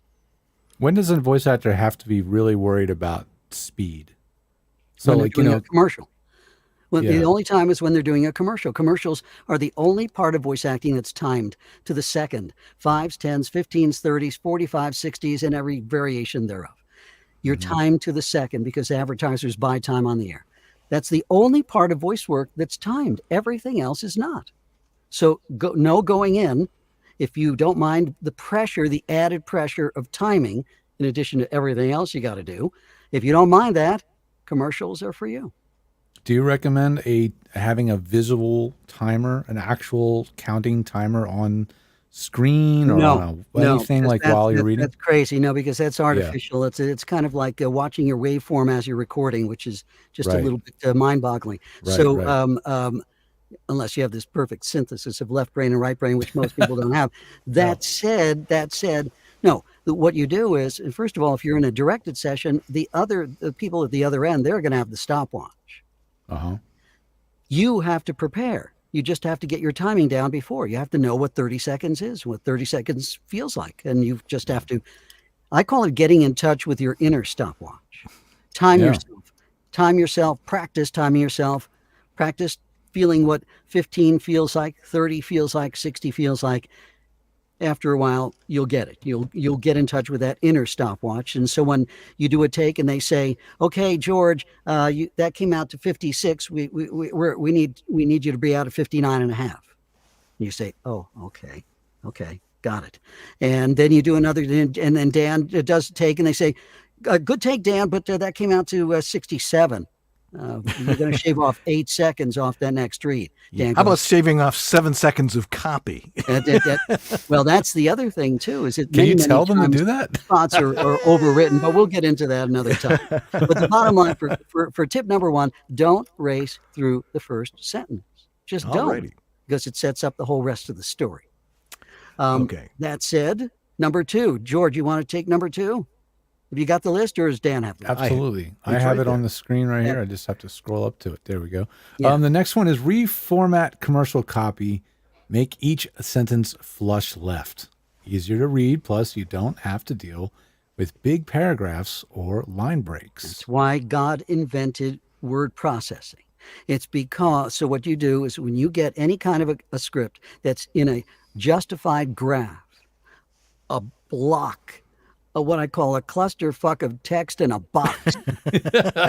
Yeah. When you get that, I want you to take your word processor and I want you to reformat the copy so that one, every line is flush left. Every line starts a new thought. And you also make sure that that font is minimally 14-point font. Here's a little trick. Here's another little tip that I didn't even put down here. The larger the font, the less mistakes you make. That's a tip you can take to the bank. The larger the font, the less mistakes you make. Because the larger the font, the easier it is for your brain to read and the less mistakes you make. Just think of the very first sentence you ever read when we were in kindergarten. See Dick run. It was in 20-point Times New Roman. It was monstrous. It was huge. That's how we learned to read. The larger the font, the less mistakes you make. And of course, the larger the font, the less mistakes you make when you're getting older and your eyes are getting worse. It tends to be a problem. It's like just stretch it out on the iPad there and make it a little bigger. Now, here's the reason I want you to do every line flush left, because when you do that, what happens at the end of the day, at the end of the story, you have a lot of white space on your page. Our brains love white space. It allows us to pick out all the black symbols on that page and really understand them well. With white space, our brains love it. That's proven over and over again. If you flip through a magazine and you just flip through pages just randomly, your eyes will linger on two things. One, faces, because we're hardwired for faces, and two, white space. The more open a thing is, our brains go, oh, thank you. So the more open your script is, your brain will navigate through that copy so much more easily. In particular, if you're anywhere on the dyslexic spectrum, if you have any problems with dyslexia or anything related to that, the larger the font, the more white space, the easier it is to read. Every line flush left. Guaranteed. It's guaranteed. You just break up that block, break up that brick, break up that justified graph of copy into something that's manageable, easily digestible. Let it be easy on your brain. Right. Yeah, if it's a PDF, you can usually select the text and copy and paste it into absolutely. your It takes a little bit longer, but the prep is worth it because your performance will be so much better. Yeah. Or as my wife says, get trifocals, which I finally relented to do, and now I can read everything perfectly. Mm-hmm. Remember the first time I hadn't done voiceover for a long time, about 22 years ago, and stepped up to a podium to read some stuff for a demo, and I'm like, what?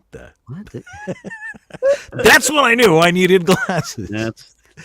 Anyway. All right, number three. Number 3, don't read when the copy is short. You can memorize a short line without reading. You'll sound authentic and conversational. So, for example, starts Thursday. Yeah, of course. That's it. Have you ever seen an actor go on stage in a play holding a script? No. Have you ever seen an actor in a movie go on camera holding a script? No. They're all off book. That's what actors do. Actors get off book. Actors memorize their lines because that is part of their job.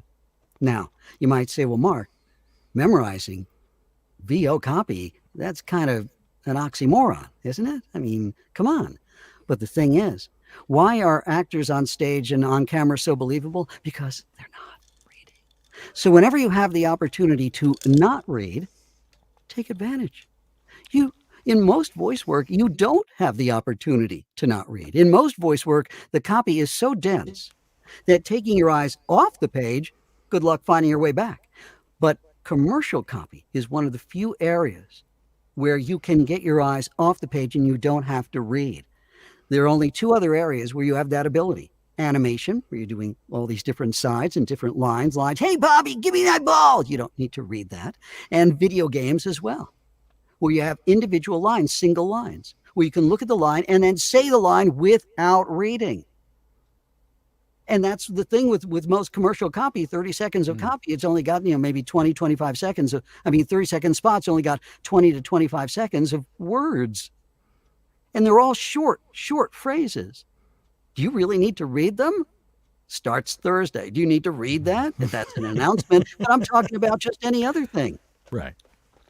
So whenever you have the opportunity to get off the page, get off the page. Because it answers the age-old question, how do you sound like you're not reading? Memorize it. Yeah. Don't read. So could you possibly just read the line several times as you're recording it? And that way you're not only are you memorizing it, but you're going back and you're saying it several different ways that way. All I'm saying is look at the first line of tip number 3. What's it say? Don't read when the copy is short. Do you need to read that now? Now you can look at me and say, don't read when the copy is short. Don't read when the copy is short. Right. Don't read when the copy is short. Again, you don't need to read that line. You've now memorized that line. Your short-term memory is intact. Sort of. Exactly. I always say, look, unless you've got mild cognitive impairment, or you just drank a half a bottle of Jack Daniels, or you just took a huge bong rip, you can remember, don't read when the copy is short. I'm sorry, but again, there are many instances in commercial copy when you just don't need to read. Stop reading and be an actor. You're a voice actor. Be an actor. Acting. Okay. Number 4. Number 4. Ad-lib a short backstory before you perform commercial copy. It helps you frame the story and warms you up before you dive in. Of course. Absolutely.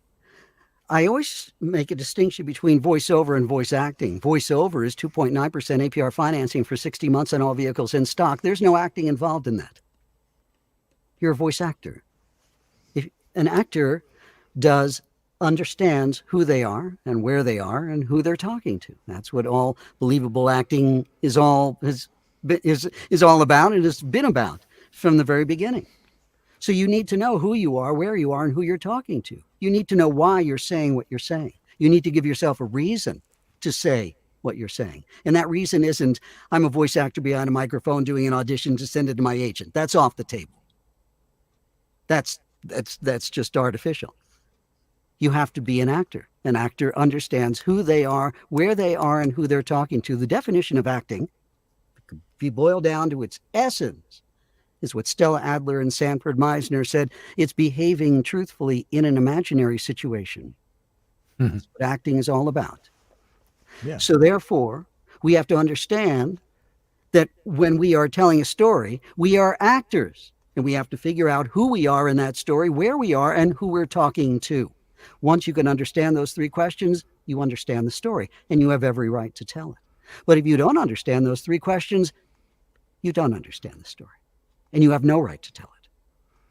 So you can imagine I'm somebody that's going to be talking to this class about this. That's and exactly right. So have you ever been in class before? And that sort of thing. That's exactly right. All right.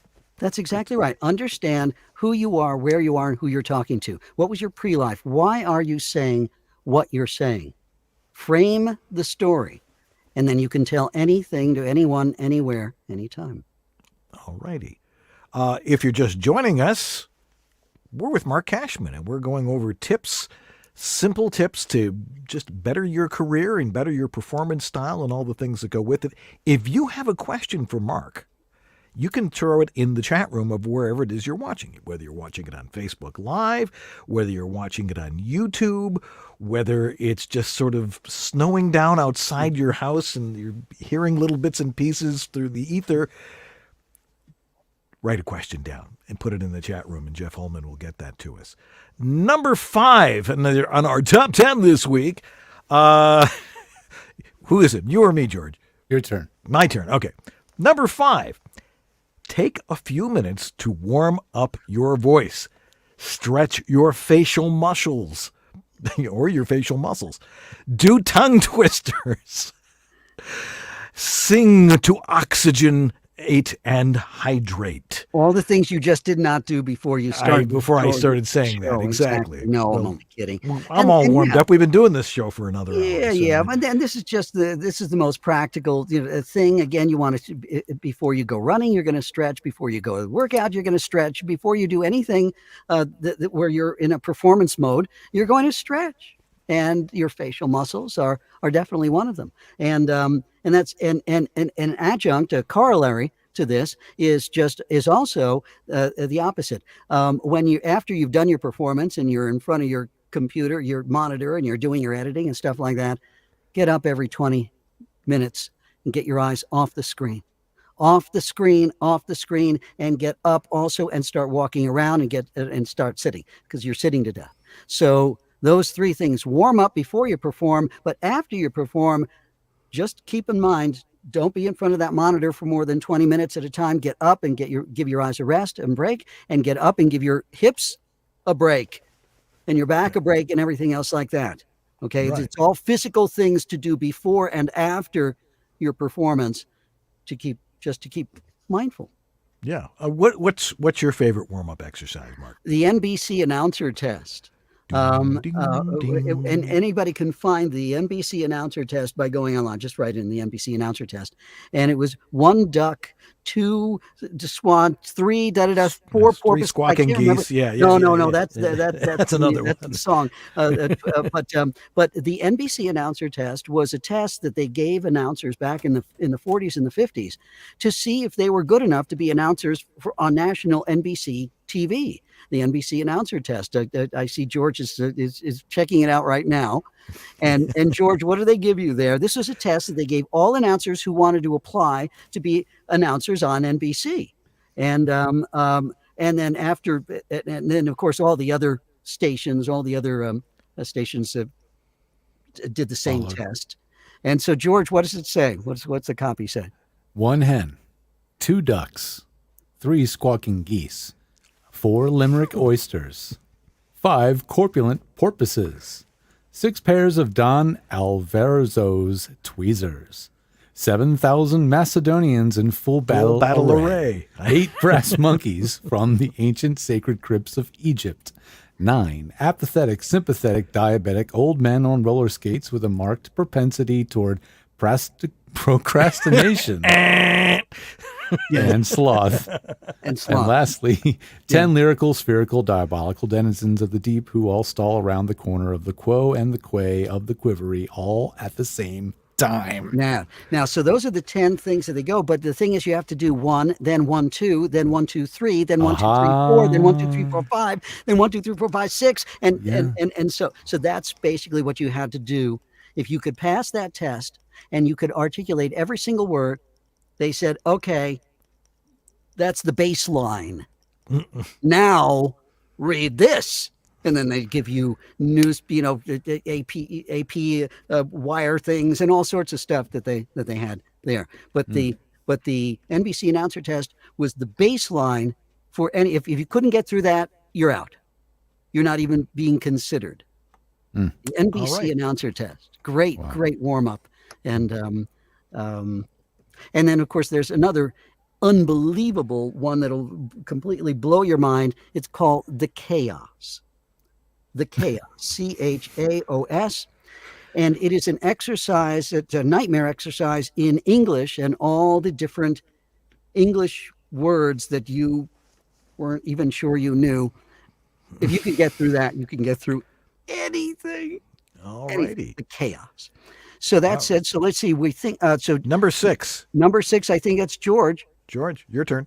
Mark your copy in pencil, not pen, and keep the marks simple so you can navigate through the text easily and consistently. And of course, this has been updated because that was written in the 20th century, and now we have the 21st century. So we have tablets with styluses. We have entire monitors that you can write on. And of course, a lot of people are very, very adept at editing on the fly with, let's say, a Google Doc or something like that. So it's whatever is most convenient for you. Whatever format that you can mark your copy easily and quickly. That's the key. That's the key. You have to be able to mark your copy. The marks on your copy are navigational marks. I always liken the navigational marks on a copy to buoys in the water when we're driving a motorboat.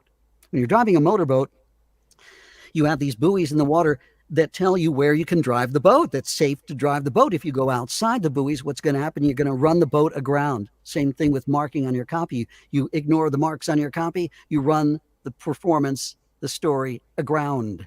So you mark your copy to remind you. And the marks are very, very simple, extraordinarily simple. They need to tell you just 2 basic things, and all the rest are frills. The 2 basic things are emphasis and timing. Emphasis, in that you have to make sure that you emphasize the correct words in the story that you're telling.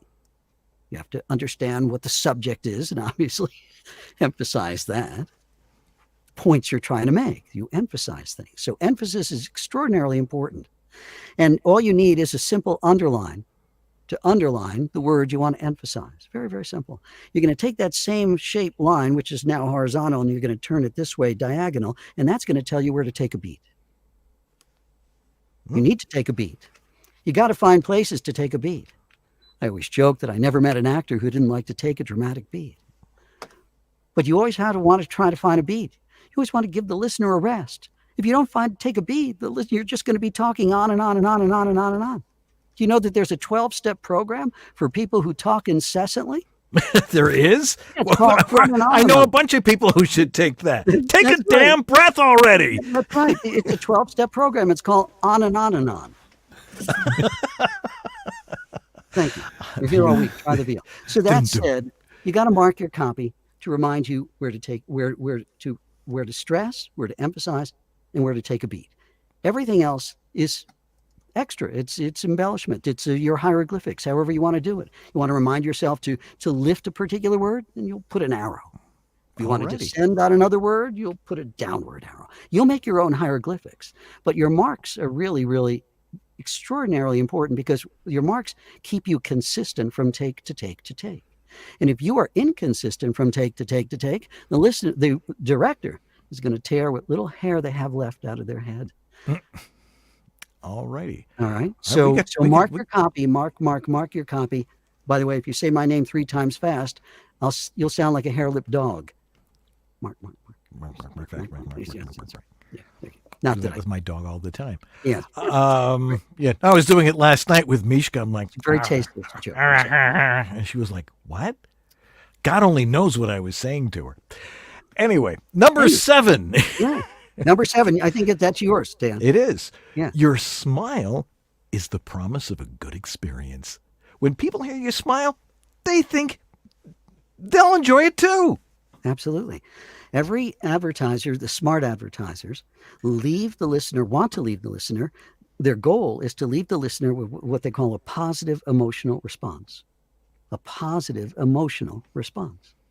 So when you're smiling, you're telling the listener you had a good experience with it. They will assume that they will too. But if they don't hear a smile, they will assume that you didn't have a good experience with it, and they probably won't either. So that's why I say your smile is the promise of a good experience. When you're smiling talking about the benefits of a product or service, when you're smiling, their listener is basically saying, oh, maybe I'll have a good experience with this too. All right. And if you don't have a smile, they'll think that way too. All right. Number 8, Mr. Whittam. Yeah. Every spot is an invitation to try a specific product or service. Always invite folks in, particularly on the tagline at the end. Absolutely. Particularly at the tagline at the end. So every single time, particularly on that tag, you're always saying to the listener, come on in, you'll like it here. Good to see you. Come on in. You're always welcoming. You're always inviting them in. That's what's underneath everything you say. Everything you say.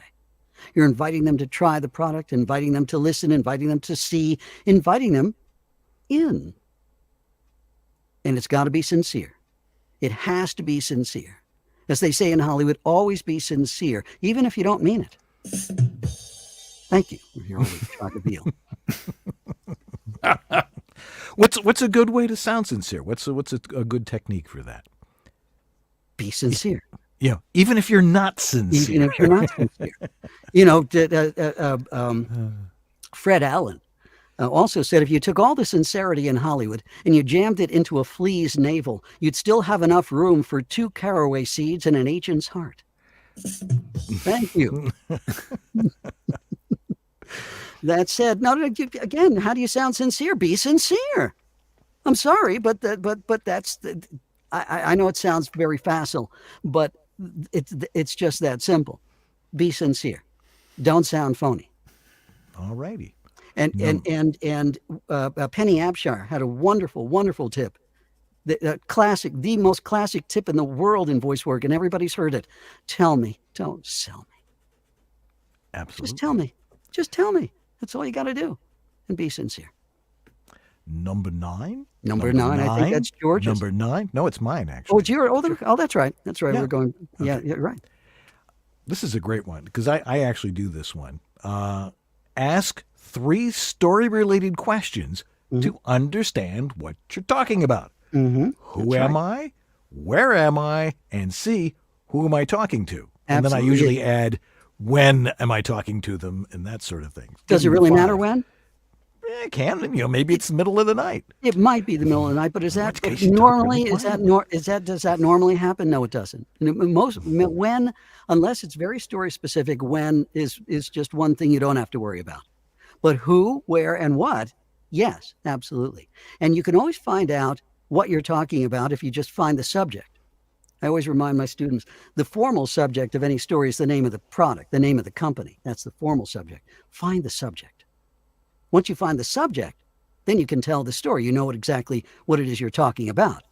If the spot's for Colonial Life, but they talk about employee benefits, then the subject is employee benefits. Know what you're talking about, and you'll be able to understand and tell the story. But again, actors on stage and on camera, they have a process where they're in rehearsal for their play or their movie, and it's a process that's called discovery. They discover everything about their character that they're portraying. They discover why their character says what they say, what their character's relationship is to the other characters in the story, the story arc the character goes through from the beginning of the play to the end of the play or film. They understand, they've discovered everything about their character. They understand why they're saying what they're saying. Voice actors think that they don't have to go do that process. You do. If you call yourself an actor, you have to do discovery. Absolutely. Once again, we're with Marc Cashman. If you have a question for Marc, throw it in the chat room. Jeff Holman's there. He's writing them all down and getting them to us, and we'll be able to ask him that. Mark. Yeah, that's right. And George, you have number 10. You do. A lot of copy sings. Find the music, the key, and the cadence in copy, and you'll hit all the right notes. That's right. Find the music in copy.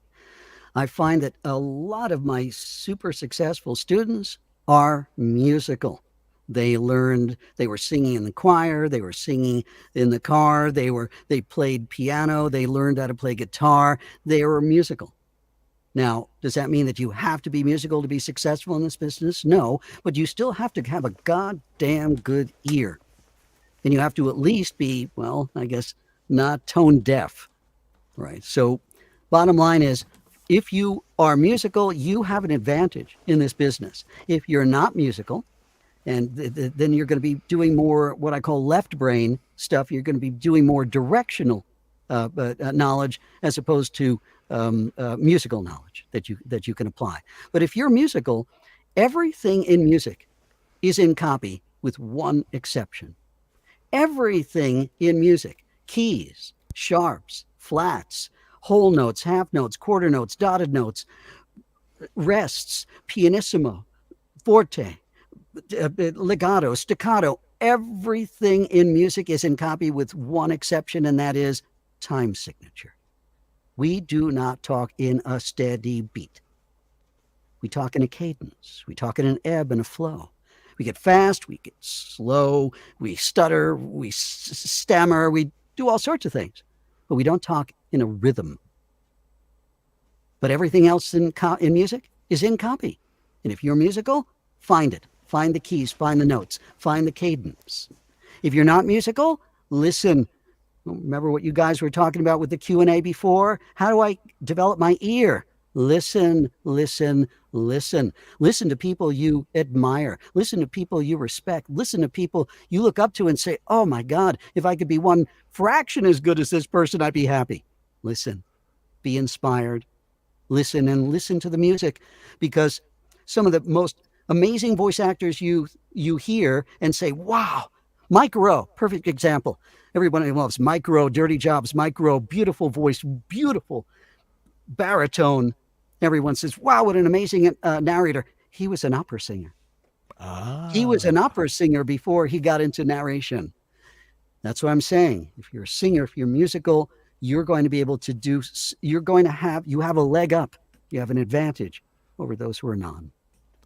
Absolutely. We're with Marc Cashman. We're going to take a quick break. We're going to get to your questions. You can still throw them in the chat room, so throw them in there right now.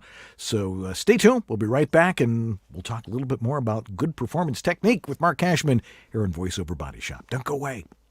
This is Ariana Ratner, and you're enjoying VoiceOver Body Shop with Dan Leonard and George Whittam. VOBS.TV. Well, hello there.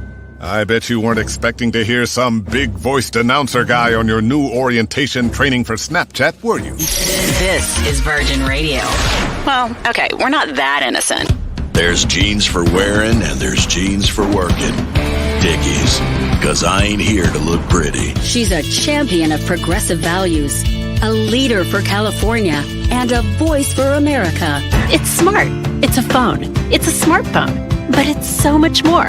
The files are ready. Don't forget to pick up the eggs. What time is hockey practice? Check out this song. It's the end of the road for Rick. It's just you and me, Rick. When hope is lost. The i8 from BMW. Who said saving the planet couldn't be stylish? Hey, it's J. Michael Collins. Bet you think I'm going to try and sell you a demo now, huh? I think they speak for themselves. But I will give you my email. It's jmichael@jmcvoiceover.com. Now, if Dan will stop waxing his mustache for a minute, we'll get back to the show. You know, I used to live in Buffalo, New York. But now, I'm in sunny Southern California. But no matter where you are, when you need equipment strictly for voiceover, there's only one place to go. And that's voiceoveressentials.com. And right now is the time to get with Harlan Hogan's signature series VO1A voiceover microphone. They also have the fabulous Centrance MicPort Pro 2 with limiter in stock. In fact, it's the only version they sell. Now, a limiter is a must-have, especially when recording oneself with no engineer to ride gain for you. By the way, it's the most amazing limiter they've encountered. It's impossible to detect, and it's incredibly quiet. And they've upgraded the Portabooth Pro Quick Script LED light. Now it has 2 goosenecks, all the better to read your script. Go on over to VoiceOver Essentials right now to get these great VoiceOver Essential products. Well, hey there, hero. It's David H. Lawrence the 17th, and it's time. Yes, it's time. In fact, it's limited time. This week is the only week throughout the entire year that my huge VO Heroes Pro training program is available. The whole rest of the year, it's not. So if you want in, if you want me to help you create a satisfying and profitable and successful voiceover practice, I can't wait to help you. The bonuses are amazing. You get equipment, you get training. If you're here to figure out how to do better at your current voiceover practice or build a brand new one, I'd love to help you. All you have to do is go to voheroes.com/go. That's voheroes.com/go. Do so before the end of the week, and I will see you inside the program. Hi, this is Bill Farmer, and you are watching VoiceOver Body Shop. It's great. Welcome back. We're talking with Marc Cashman, author of VO, Tips, Tricks, Tools, and Techniques to Start and Sustain Your Voiceover Career. And great book. I mean, I've been reading this one since you first wrote it. Because I got to read the galleys for it. So that's right. You did, because you were kind enough to give me a really nice testimonial. And I'm working on the sequel. I took a sabbatical this summer, and just so I could start to try to finish this book by the end of the year. And the title for the second book, I'm going to give it to you now. This is a first. This is an exclusive. Do we have to sign an NDA or anything? No, not at all. VOBS. But the title of my second book is V-OMG! Exclamation point. I like that. Yeah. So that's the second book. Hopefully I'll finish it by the end of the year, and it'll be out next year. And then I'll also be doing the audiobooks of both my books.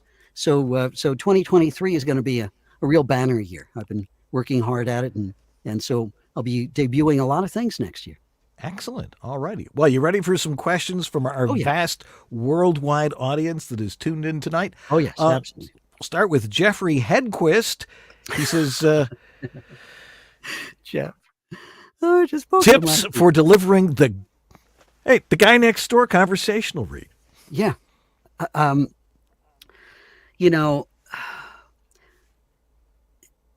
What's funny is that a lot of writers want the guy next door conversational read, and the copy is not guy next door conversational copy, unfortunately.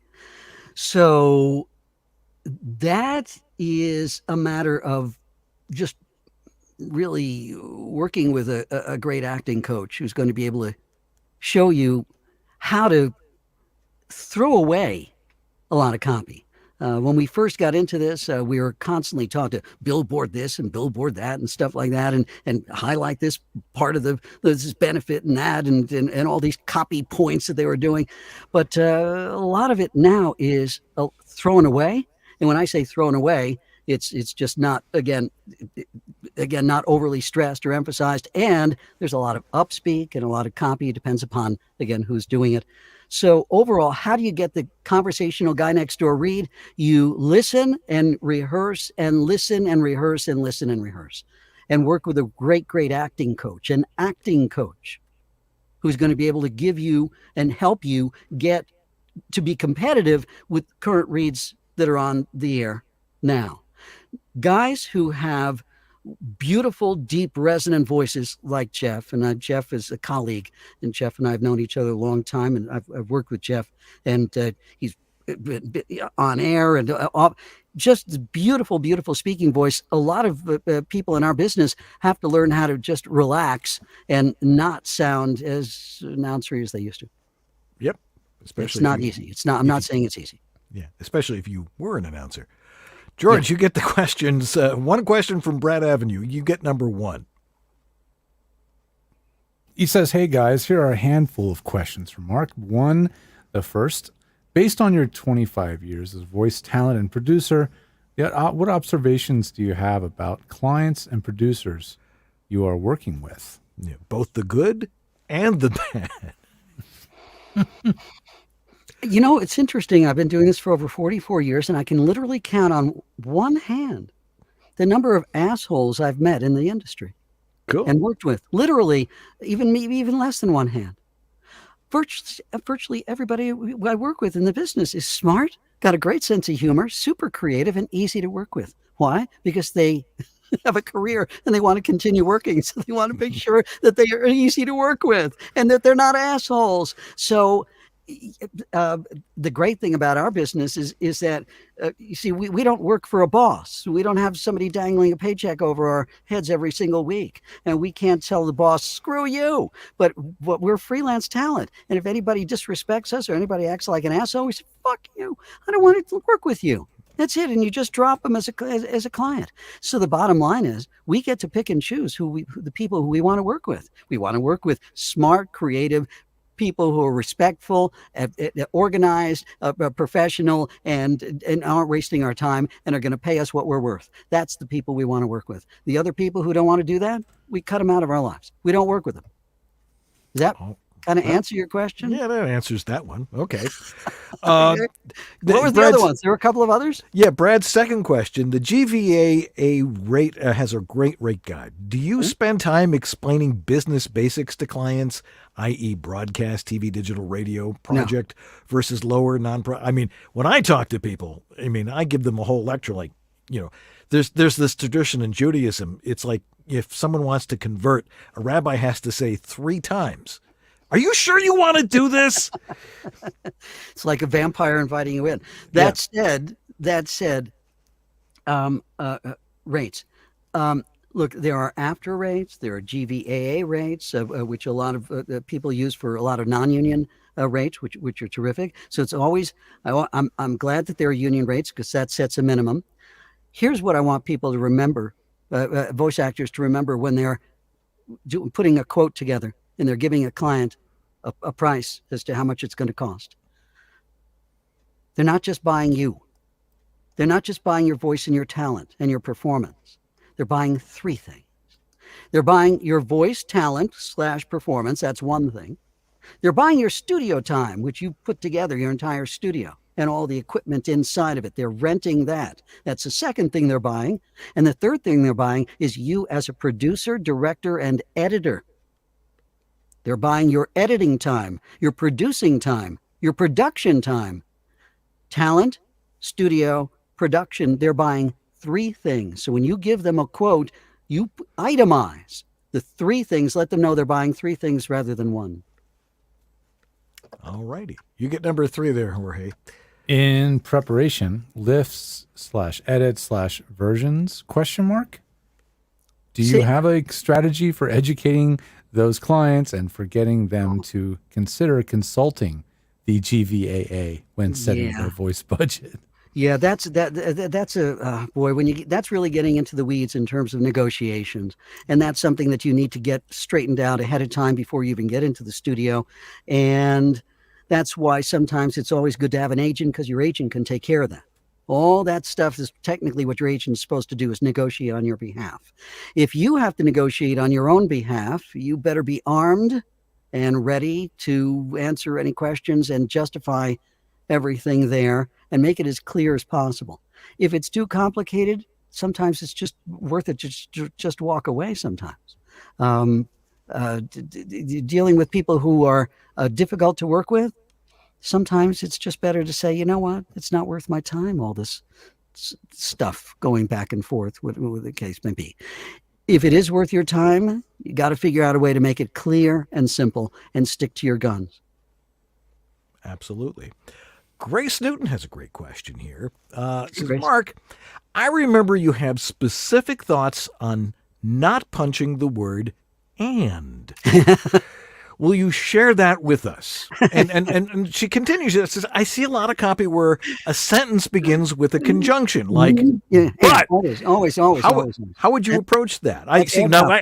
I see the word "but," and I immediately change it to the word "and." Oh, no, but and it's not a but, and a but it's not an and. But no, a but is an exception. A but is a transition. A but is you're telling a story, but, and that's a transition point. So don't confuse ands and buts. But here is what you do with ands, okay? And is not an important word. And is a preposition. This, and this. So and is going to be placed in two places in a sentence. Inside of a sentence, which is a bridge, this, and this, and it becomes an ampersand or an N or an AN. You don't hear the and. And when and starts a sentence, you use and as a springboard. And this, and that, and those, and them, and these. Not and those, and these, and them, and this. It's a springboard. Inside of a sentence, it's a bridge. The beginning of a sentence, it's a springboard. The exception, if the writer decides and asks you to hit the and, either with italics, bold, underline, or caps, my pet peeve. That said, if the writer makes and important, you hit the and. If the writer doesn't make and important, you don't hit the and, because and is not important. And most conjunctions and prepositions are not important. And, to, but, of, with, so, from. It goes on and on and on. Not so. But that said, it's not important. And is not an important word unless the writer makes it important. Yeah. And a lot of times people just, when we're talking, we just throw and away. And you rarely hear the D on the end of and. That's exactly what I'm saying. Yeah. And when you do say an and, don't hit the D. I rarely do. I'm like, sometimes I got to add the D in, which is sometimes fun thing to Every do. so often, there'll be people who say, "Can you please articulate the word and?" Okay, fine. All right. Not question from D Bobo, George. He says, "Hi everyone, Mark. Are you the voice of Menards?" No, somebody else asked me that a couple of months ago, and it's my doppelganger. And it's interesting. Scientists have been comparing doppelgangers and seeing that they actually have some similar DNA, even though they're not related. How do you like that? Fascinating. Well, that's true. All right. Ivan Sherry asks, Mark, would you please address how voicing auditions differs from voicing bookings? Well, they really shouldn't, should they? No, because, well, here's the thing. Okay, you do your audition. When you do your audition, if you are picked, that's what I call demo love. They fell in love with the demo. They fell in love with your audition. And all you have to do is reprise what you did in the audition. That's what they're expecting. That's why they picked you. So it's the easiest thing in the world to do the directed session because they picked you based on the audition. No pressure, nothing, unless the night before the session they say, "Hey, Dan, we've had big changes in the copy and just a whole different set of directions on this story. We've gone here. in another direction. We still want you, but can you come on, maybe a half an hour early so we can discuss?" All right. That's rare. That's rare. Most of the time, 99% of the time, you do an audition, they pick you, you're going to reprise what you did in the audition, and they're going to be so happy. Yeah. Or even better, they use your audition. That's the best. And still pay you for it. That's right. You do an audition and they say, "Hey, no need to do a directed session. We're going to use what you did on the audition." Yay, fine, great. Just make sure you spell my name right on the check. Linda Joyce Minor. Let's see here. Linda, George. hey Linda, how are you doing? She says, "I've been in your classes. When doing commercials, talk to a person or to a group," she says, in quotes. Hardly any copy is ever written talking one-on-one. Hardly any copy in the world is written well enough to be considered realistically talking to one person. The overwhelming majority of all commercial copy, you are talking to a group of people. You're talking to a large audience of people, and you're just explaining everything about your product and service. It's that simple. It's that simple. Anybody who says to you, "Just pretend like you're talking to one person," I'm sorry, they don't know what they're talking about. The overwhelming majority of all commercial copy can be framed as presentational. You're presenting in front of a group. Always, always. Got to keep that in mind. You're not talking to one person. You're hardly ever talking to one person. Once in a blue moon, once in a blood red moon, will you ever have copy that you could realistically say, "Yeah, I could see telling this to one person." Because any other copy, you'd say to one person, they'd look at you like you're off your meds. And some of us are.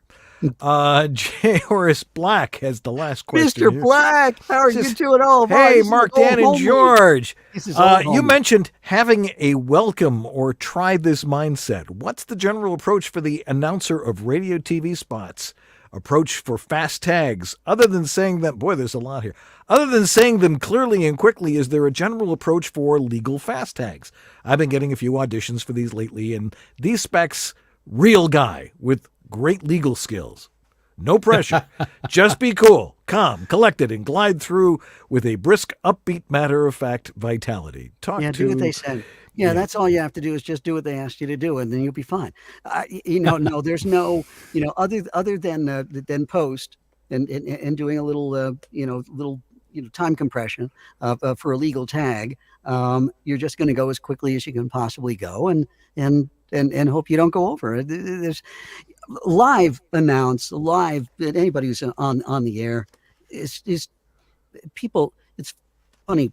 The snobs in our business say, "Oh, you're from radio. You'll never make it in voiceover." That's bullshit. Everybody who's on the air knows more in their pinky than most voice actors know in their whole body about articulation and projection and timing and understanding what it is you're talking about and pace, everything. They understand everything. And then on top of it, they're live in front of millions of people. Millions of people. Well, nobody has. We don't have that kind of pressure when we're doing stuff. We have e-learning stuff. We're in our little studios. Live announcers, people who are on the air, they are killing it, man. They're doing so many millions of. They're multitasking beyond that microphone. So, no, there's no trick for speaking a legal tag faster other than practicing and just again the NBC announcer test. If you can get through the NBC announcer test really, really quickly. It's like saying giggity. Seth MacFarlane can say giggity 10 times in a row. 10 times in a row. Flawlessly. You have that kind of vocal control, you can get through a legal tag quickly. All righty.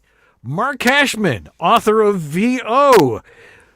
Thanks for being with us. If people want to get a hold of you, I know. If people want, where's your website? Let's see. Sue, where's his website? It should be right there somewhere. There it is. Cashmancommercials.com. There it is right there. And Marc at Cashmancommercials.com, MARC, is my email address. People can contact me anytime. I'm around like a donut. And what else? Again, I'm planning on having my book out next year, so anticipate that. And you guys, how many years now have you been at this? 11 and a half. 11 and a half years. It is right now, it is such a well-oiled machine. It's scary, but it is so entertaining. You guys put together so much stuff in such a short amount of time, and you give everybody a reason to keep on contributing, which is great. Thanks, Mark. We appreciate it. Good work. All right. Congratulations. Congratulations. And thank you. I'm honored to be on your show anytime. And we're always honored to have you. All righty. We'll be right back and wrap things up into a nice tight little ball right after. Take care, guys, and thanks for your questions. Before time began, there was VOBS.TV. Watch or else.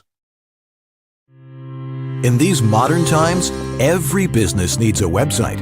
When you need a website for your voice acting business, there's only one place to go. Like the name says, voiceactorwebsites.com. Their experience in this niche webmaster market gives them the ability to quickly and easily get you from concept to live online in a much shorter time.